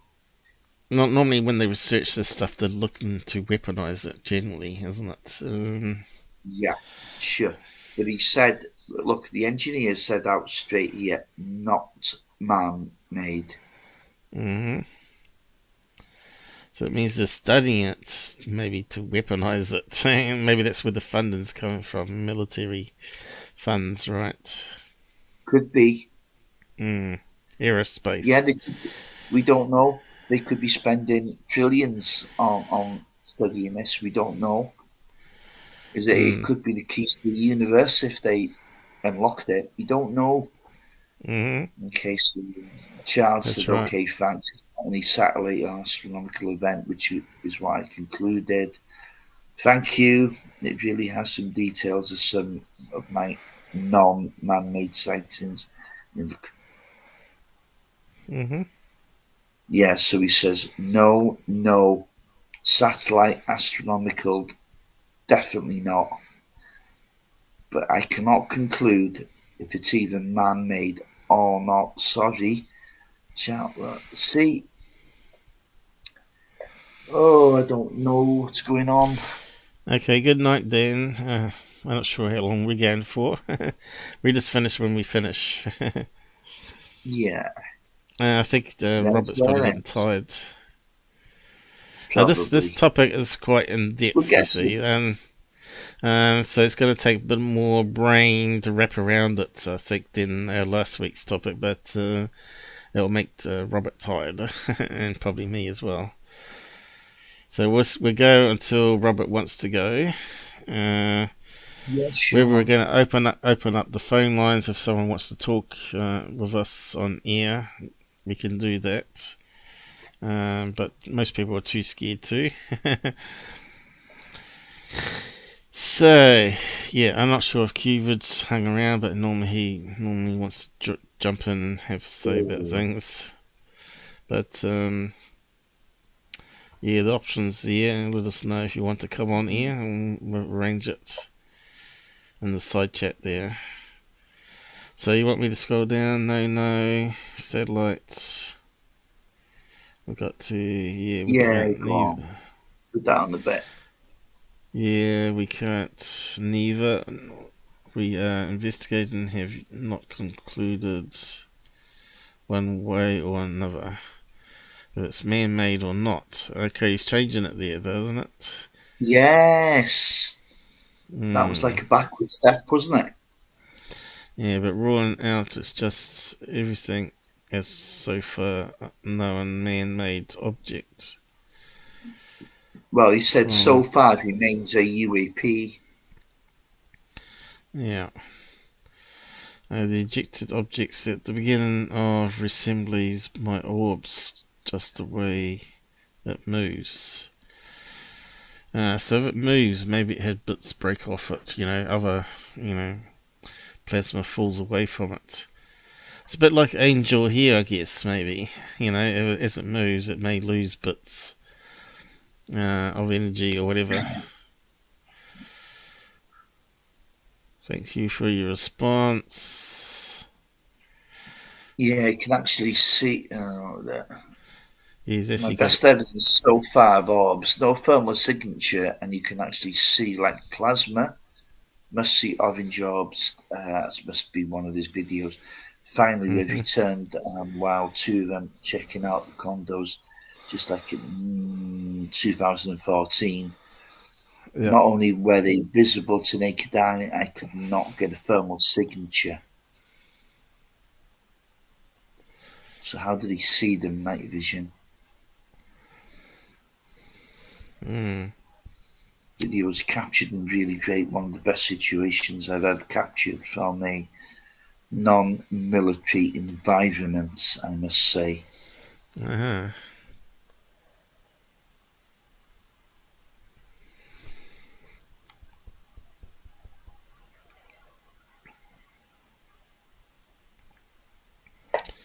Radio captured is really good. So he sent him a video, did he? That video captured. Yeah. But why hasn't he posted the YouTube link to the video? Obviously, it's on his YouTube. No, this is a personal correspondence, Paul. Didn't he post a link? Say he sent a link. Yeah, no, he did, but not. This was, I think, an email. So it might have been a Google Drive link then. Okay. So maybe we haven't seen that video. Maybe it's not on his channel. I don't know. Yeah. Maybe we need to look at his channel after this. Okay, quickly anyway. Yeah, after this, yeah. So let's move down. Thank you. Anything here? I think we must be getting to the end actually.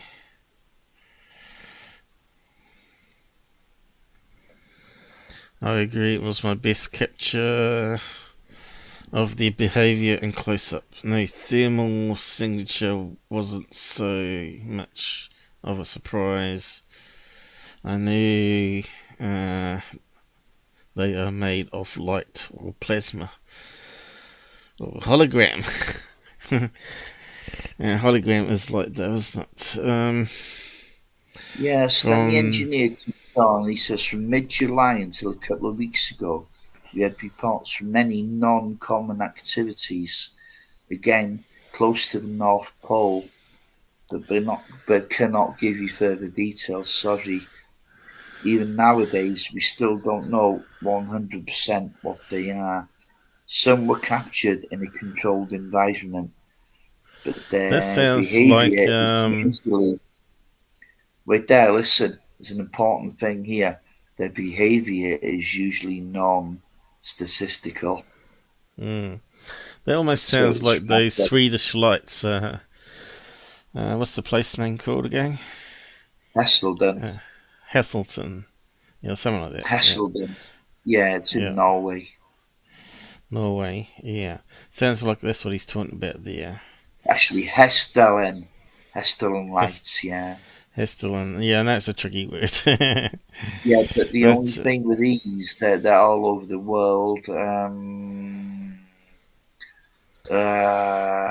don't know. But they're talking about the northern hemisphere here, so. Yeah, but he's talking about the North Pole. Why the polar region?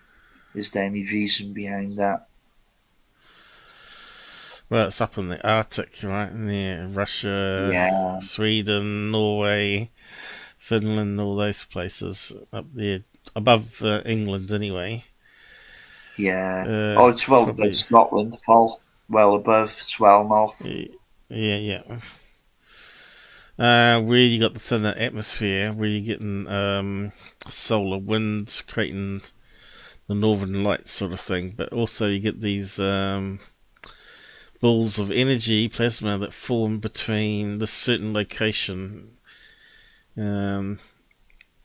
which they may think is to do with the underground there. But one thing I haven't looked into there, if there was any impact, meteorite impact there. So that would be another thing of research, right? Because I was looking into all that sort of stuff to see if there's any connections that people have missed. But sounds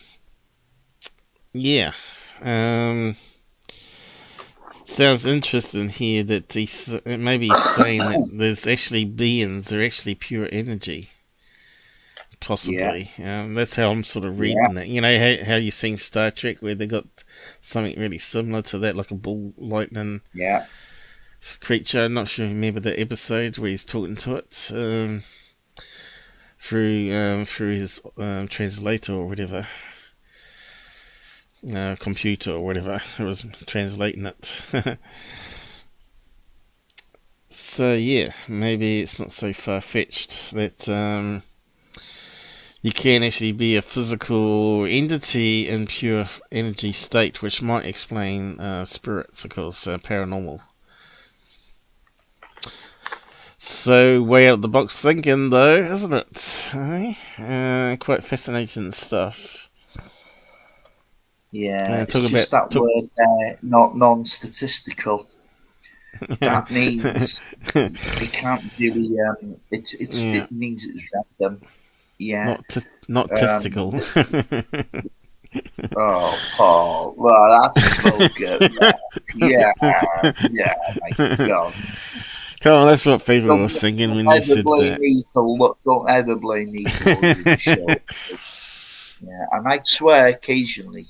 I haven't tonight, but you've used Well, that's not a swear word. That's just a natural human. Going out is worse than swearing. Anyway, it's good down.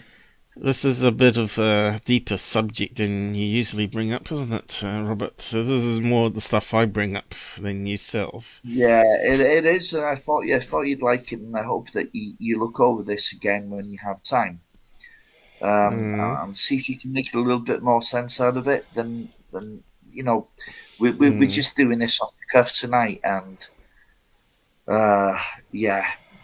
we should really leave the PDF in the side chat and all that, so people can look at it and make out of it what they want. It was a file, right? It was a file, so they can't download it unless you upload it to a Google Drive. But I'll make it available. Yeah. I'll make it available on Discord, so anyone that joins Discord can grab it from there. Sure, and anybody that wants me to make it available to them, if they don't want to join Discord, join Holyhead and Anglesey Facebook group. Holyhead, Anglesey and North Wales UFO group. I don't even know the name of my own group. That's if you're on Facebook, or Spybook as That's they if call you're it. on Facebook, yeah. I'll just add me as a friend and I'll send it to you. And if you want not to be spied on, join our Discord group, and you can find the link up there and the pinned Spybook. comment. Yeah. So again, if you think about this, another angle of thought here that's popped into my head of Foo Fighters. Maybe we're talking about the same thing here that he's experimenting on. I think so. I'll tell you why. They were quite often, they were seen passing through the fuselage of the plane, you know. And there were psychological effects left on the pilots. Right. Yeah. Yeah. Interesting stuff. Where do we get to here? Okay, let's go down. North Pole. Okay, yep, we got to North Pole. There we go. Okay, so Charles, it makes sense. Mine was early June, had a couple more in July, but weirdest thing happened. When I was ready to record, I turned off all my cameras by accident instead of record. So odd. Okay, you want to scroll down a little bit there so I can get the full response. This happened to me too. Where I went to save something of an EPV and I've accidentally deleted it. And I'm just cursing after that. Because I had evidence then, and now I've got no evidence. Anyway, carry on. Okay. Engineer. Commonly, they are based on quantum references, which sources are not defined in this plane, but you have to consider that some of them are able to act according to your outputs. Their field of action is also still unknown for us, at least to the group I know working on them. So, and now he's kind of suggesting there could be another group, or is another group. I wonder how much this would stem back to Nazi research as well, wherever they're experimenting with that ball lightning, plasma and stuff. Quite suggests that they were. Paul, it's got nothing to do with ball lightning. These things are seen out of a perfectly clear sky. To have ball lightning, you have to have a storm. That doesn't add up. Take that one straight out off the table. Okay, in this terminology though, ball lightning everybody understands, but we're talking about plasma balls here, which is what ball lightning is. It's plasma. Yes, but you've clearly been told these things have the ability to interact with humans. Yeah. Okay? Yeah. So it's not. But, I don't know. No. But we don't know what ball lightning is. Ball lightning seems to have its own intelligence, right? Remember it passed through kitchen windows? Bullshit. Absolute crap on intelligence. No, it's not. Because so are you telling me, a lightning strike, if it doesn't like me, it's going to zero in on me. No. It's going to cop me right on the nuts.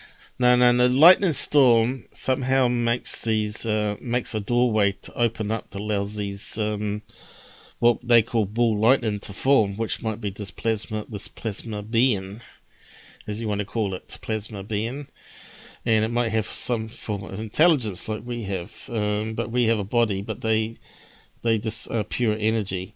So if you read some of those early stories that I've been going through in my 40-year-old UFO book magazine, the very first one I did, which I'll probably go back over, was about ball lightning passing through windows and just hovering in front of people and just moving around them and stuff, not attacking them or anything like that.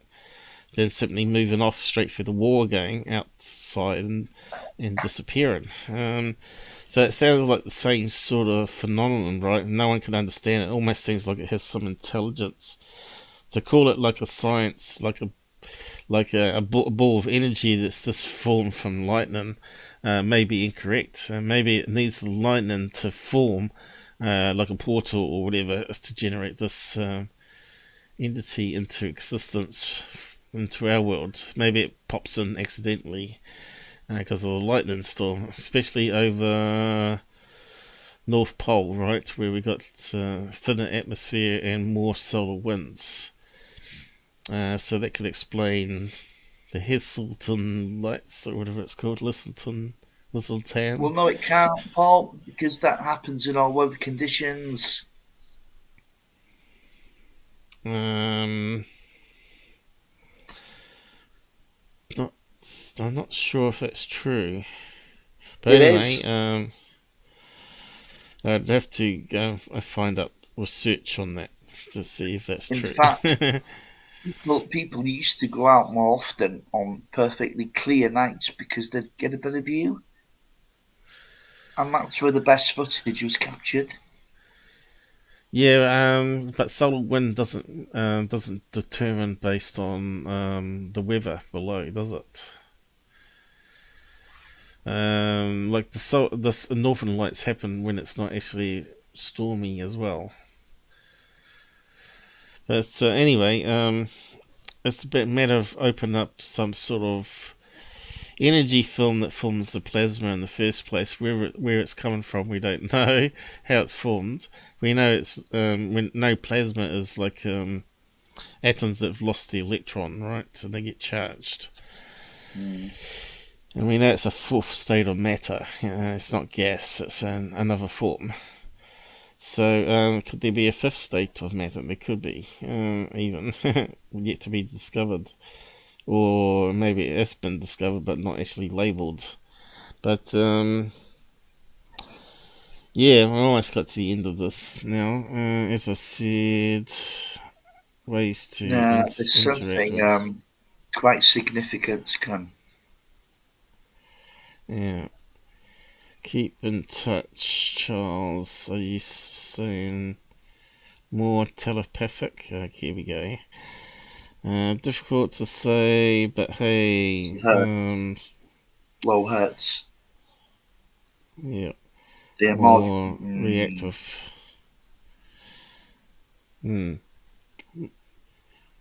More active to what? Are they saying if they hook up No, what he's saying is they're more reactive, Paul, not active. Reactive to low hertz. That's a frequency. It's a radio frequency, isn't it? To brainwaves, I think it relates to there, but I might be wrong. Because he's talking about telepathic. So that would be like a meditated state, I think, low hertz. But yeah, again, you'd have to read up on that science side of it. I'm only sort of guessing. Charles, okay, thanks, and I will see them again. The opposite direction, so I followed just the one. My suggestion kept my attention on them telepathically or subconscious. So he's saying he's filming it and trying to think of stuff to say to them in his head. Is that what he's saying? And they move accordingly. Like if you think out, can you move to the left? And when you're filming it, then they move to the left. Or blink out or something. Blink out and then blink back in. Again, that would be like some sort of experiment you do as a skywatcher, see if you can document interaction, right? But is he doing it correctly? Is he filming himself filming and saying what he's trying to do and seeing if they react? Because then it's not really good science experiment. Funny you mentioned that. I just bought a shortwave radio, was using it that night first time. See, I told you I was talking about radio waves. Okay, and yeah, it looks like he's been a little bit fobbed off here. Keep me posted if you get anything. Sorry I have to go, always good to hear from you. So scroll down, let's see what's going on next.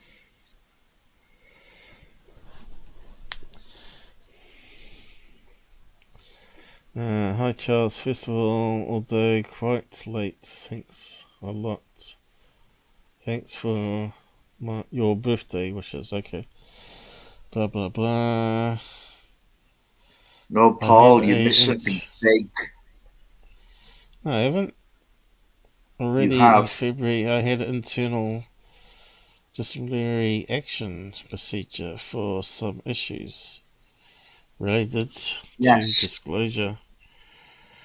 And now, this is AE. Listen. This is this AE saying this, not Charles, isn't it? Yeah, exactly. Mm. I spoke to Charles last night, and basically, because he was talking about this matter, he was pulled in, and he's lost his security clearance. He was dropped down a level, so now he has no access. And it goes on a bit here. Yeah, well, you need to read it if you want to know.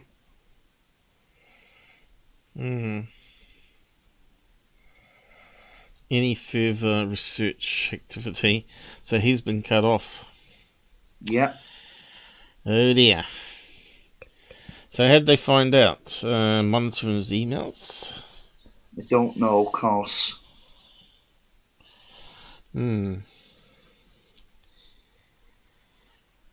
I wonder who the guy's name is. How come Corbell hasn't got onto this guy? Is my question. Oh, fuck him. Arsehole. This sounds a bit more credible than those stupid UFO videos. It is credible. So, but still, it would have been good to see some of these videos that the scientist was working with, but that's never going to happen. No, all we've got is Charles's videos.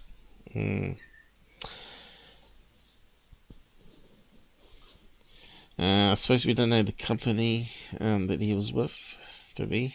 Aerospace. I suppose that could be lots of companies like Bigelow. No. Look, no, he was nothing to do with Neds or Bass. Paul, I told you he worked for the European Space Agency and NATO. His NATO clearance has been degraded one level. Therefore, I have lost visibility on the state of art of what was most other military groups be doing with these kind of events. NATO. National Atlantic Treaty Organization. Where would that be located exactly then? Oh, it's in Europe. Damn, I can't remember where now. I think it is. I think it could be Switzerland. This could be CERN, you know. This could be something connected to CERN experiments. Hold on. Yeah. That would be a big picture. So that's into serious technology territory because we told it's NATO. Oh, hold on.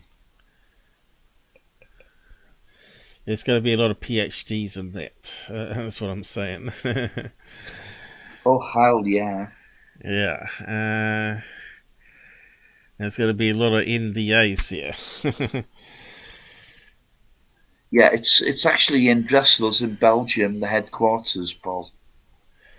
Okay. Doesn't mean it's not part of CERN though. Yeah, so we have to see what more comes out, I guess, in the next couple of years, and we can then refer back to this particular case. Yeah, I guess that's part of the collection. Certainly this one has keep them, isn't it? Yeah, I think we might have to definitely bookmark this one in Discord. It's very interesting. So that person come to you out of the blue, did he, or did you approach him? No. He joined my group. I didn't know who the hell he was. He enjoyed some of the posts that I put up, and he started commenting. And then we started talking. I found him extremely intelligent, and he then decided to share this with me on the group that was, which because the group is private, so I had to ask him last night personally if I could share it outside of the group, and he said yes, no problem. Do you know what I really should have done? Get him on. I should have asked him to come on, and maybe we can do that. Did we have spooky action at a distance then? Yeah, the same thing. We did indeed. Yeah. We're actually connecting quite a lot of things. You probably haven't been noticing, but we have been connecting spooky action at a distance all night. Synchronicity. Not just that, Paul. Our little encounters with the others happened at just about the same time. Yep.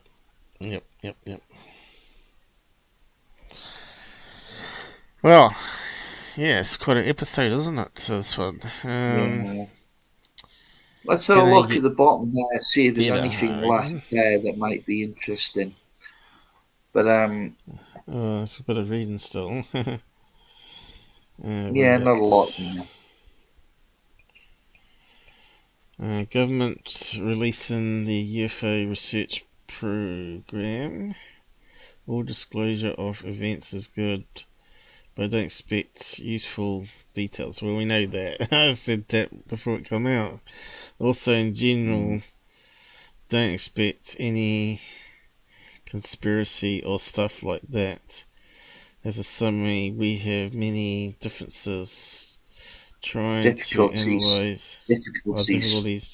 trying to analyze those events and related activities. We don't have the technology required to understand them, together with many other implications as simple part of our evaluation. Have a nice day, Charles. So basically what that is saying is they haven't worked it out either.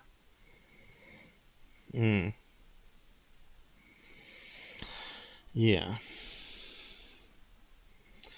Anyway, man, keep that for future. Yeah.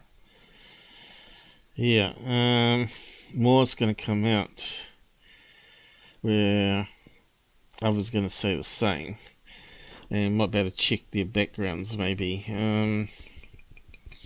But the problem is, once you bring out something that like that publicly, someone's going to mimic it and try and be disinformation about it, right? So it might backfire too. So let's have a look at his website. Whereabouts did you post the link? Oh God, do you want to post it again? Yeah, just post it again. His website, just in case. Save a lot of scrolling up, I suppose. We've already done 3 hours and 23 minutes. This feels like it's been like an 8-hour marathon. It does, because I've had to focus a bit.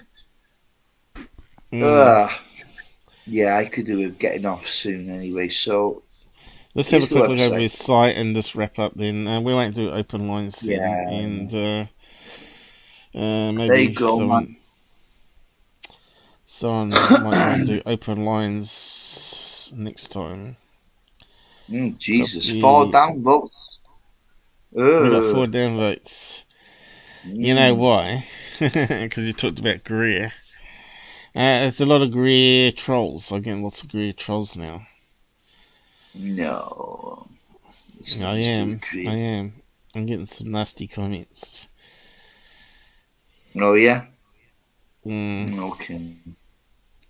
like they've been with him and they've summoned down UFOs and all that sort of stuff. Oh, okay. And then I'm a disinformation agent if you don't believe it, blah, blah, blah. He kind of looks like a Mick West serious look there.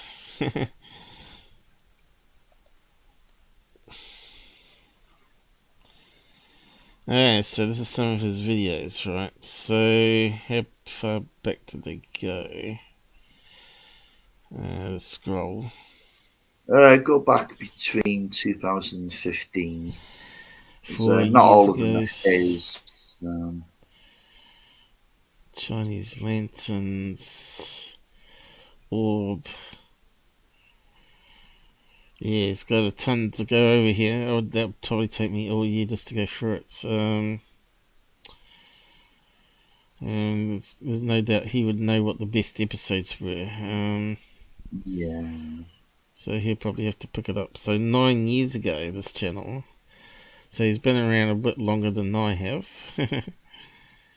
So he's got a colour night vision. So that PDF, how many years was he in operation before he contacted that guy? Or that guy contacted him? And they started that dialogue. I think it was around about 2013. Okay, so that would have been a year after he's collected all these then, because that's 2012 there. Oh, here we go, 2013. So around about this period here. Yeah. So orb, let's have a look at that one. Come on.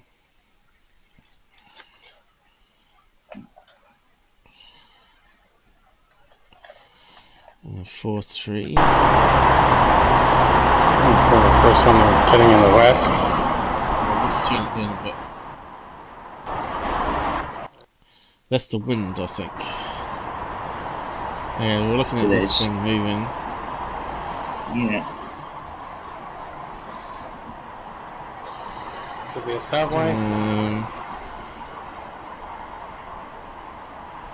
Looks like he's got a dead pixel there on the screen.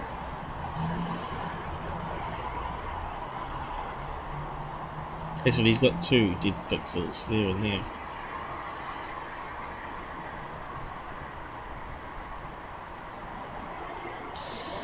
So the problem with this is we've got no side by side of the heavens above, right? To see what could be satellites, to eliminate satellites, and plane finder, of course. Shoot something down. He said he was using another app. I should have looked it up because it might be useful. He was using plane finder, and satellite tracking.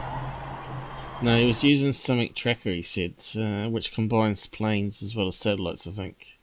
Okay. But anyway, it doesn't matter. Maybe if we get him on, we can ask him. Yeah. Okay, so there's a bright object here. Looks like it's below cloud cover, doesn't it? So it can't be a satellite. So why did you stop filming it? That's kind of strange. I don't know. It looks like it's getting a bit more interesting. UFOs hover and speeds off. Looks like I've looked at that one. Is it the one we just looked at? It must be that one we just looked at. Yeah, what's this one here? Looks like we got some reference points.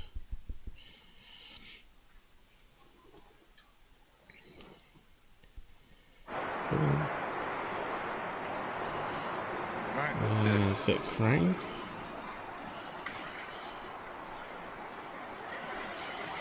Again, I've got no idea now if that's a plane. Just curious. What time of day is it as well? Does it say? Yeah. It's not a plane. Looks like the crane is moving here.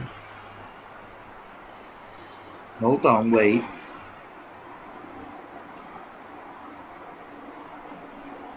It's not a plane. Okay, finally I got myself one. How does he know it's not a plane? Is he looking at the app or what? So So yeah, he needs to edit into the. He should have taken a screen snapshot and edited it into the video, right? You could just put it down in the corner there. That's what I would have done and said, "Oh, it's not a plane. Here's a snapshot." But that can be a problem because it can give away your location, of course. But maybe you could blur out the names or whatever. Yeah, a lot of people are wary about that, There's ways to do it, to document it better, to make it more. A lot of people are very careful about giving away their location. I mean, I've had some odd stuff through the posts because, I've got opinions and, I don't use an internet name and what have you. I suppose you've got to be a little bit careful. So it looks like it mightn't be near the waterfront here, if you're getting lots of cranes. Let's have a look at that one. Seems to be the same crane. Yeah. I suppose more current. What's it know is a location in Vancouver. Yeah. Let me have a quick look while you do that.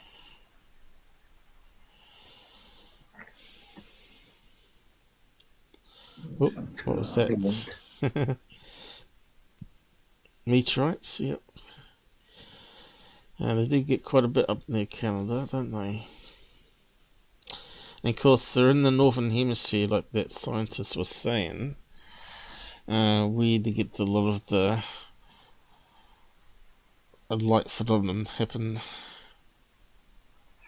Yeah. Okay.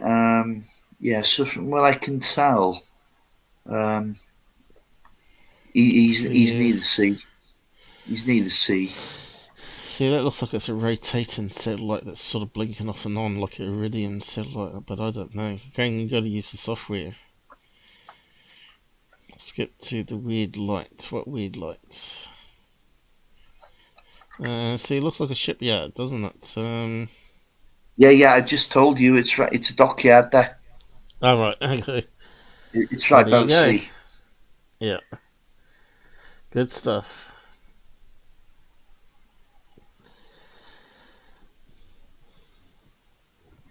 And of course,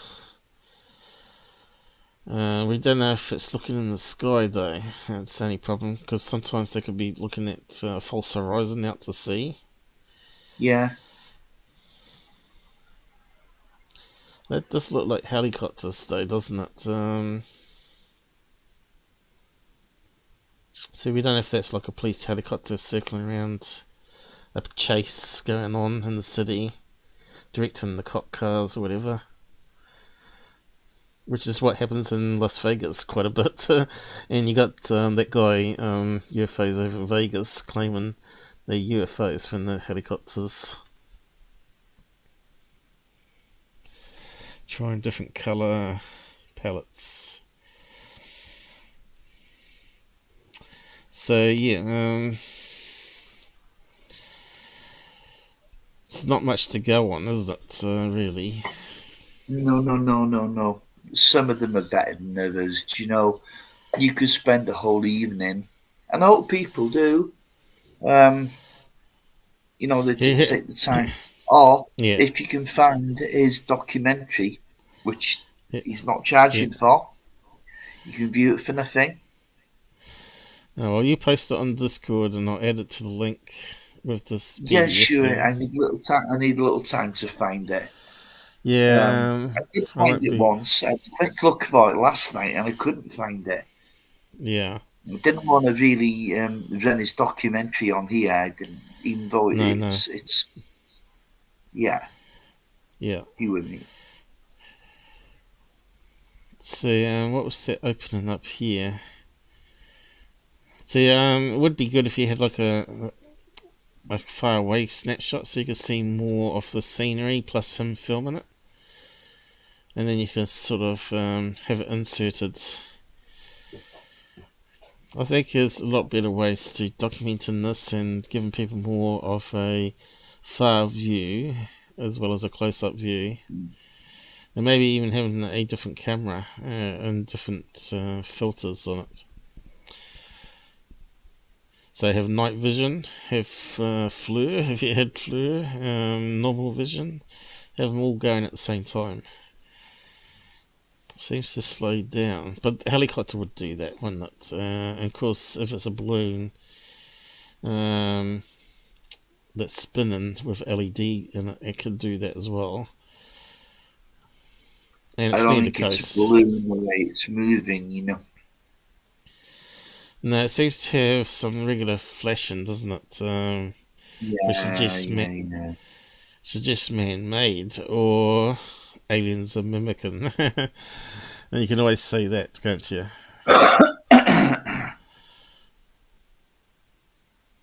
So it does keep filming it. I must give them that. A lot of people probably just chop it off there. So does it disappear? Let's give it on a bit. It's still going there, but looks of it. Yeah. So he's filmed it more than 5 minutes, right? Which means it's not a flare. You know, like a parachute flare, right? Which carefully. Oh no, yeah, that would be gone by now. See, that's the key factors, right? It's going to blink out now. Oh, what's happened there? Listed at repeated 25% speed.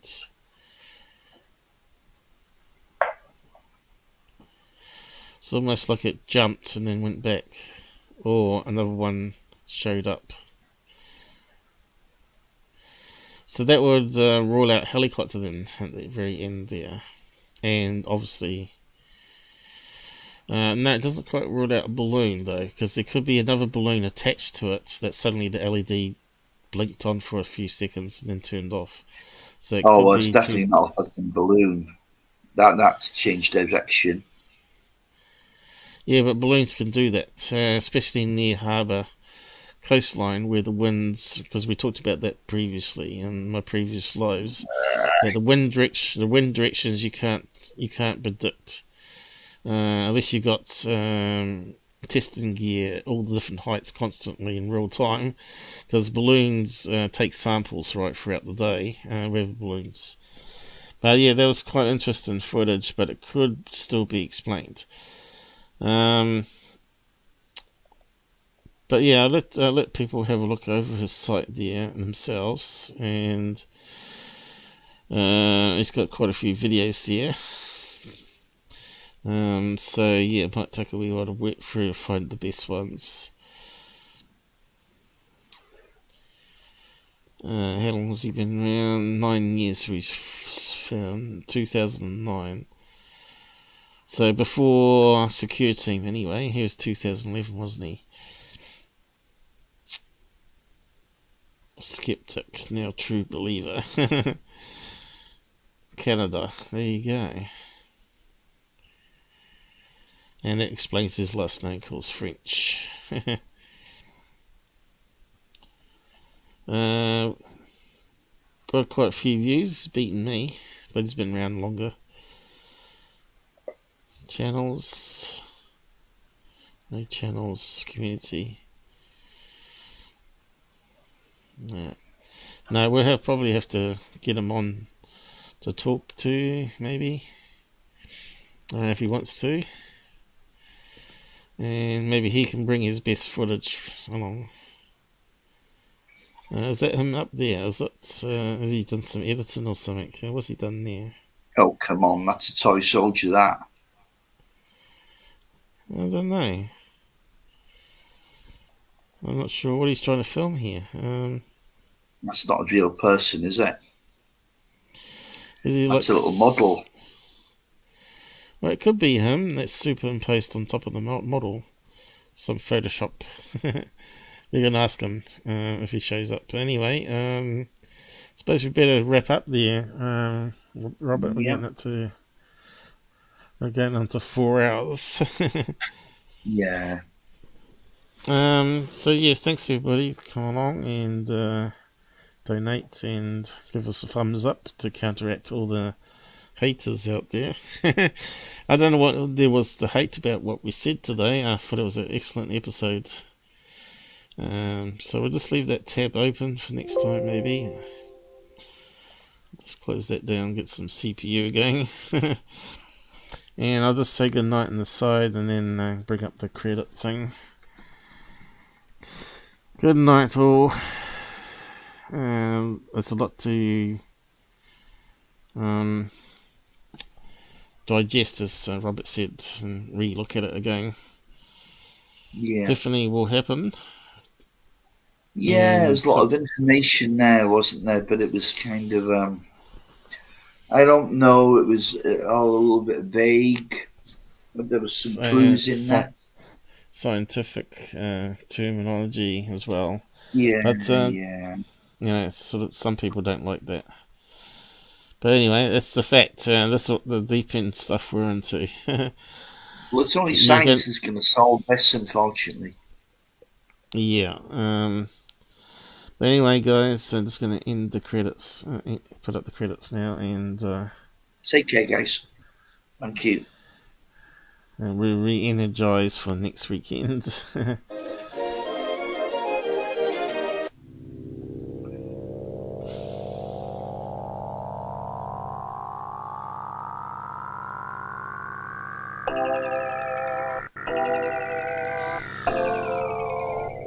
Maybe I should change my title on this episode then, because it was on Charles and Aerospace Engineer. Maybe it'd be a good title.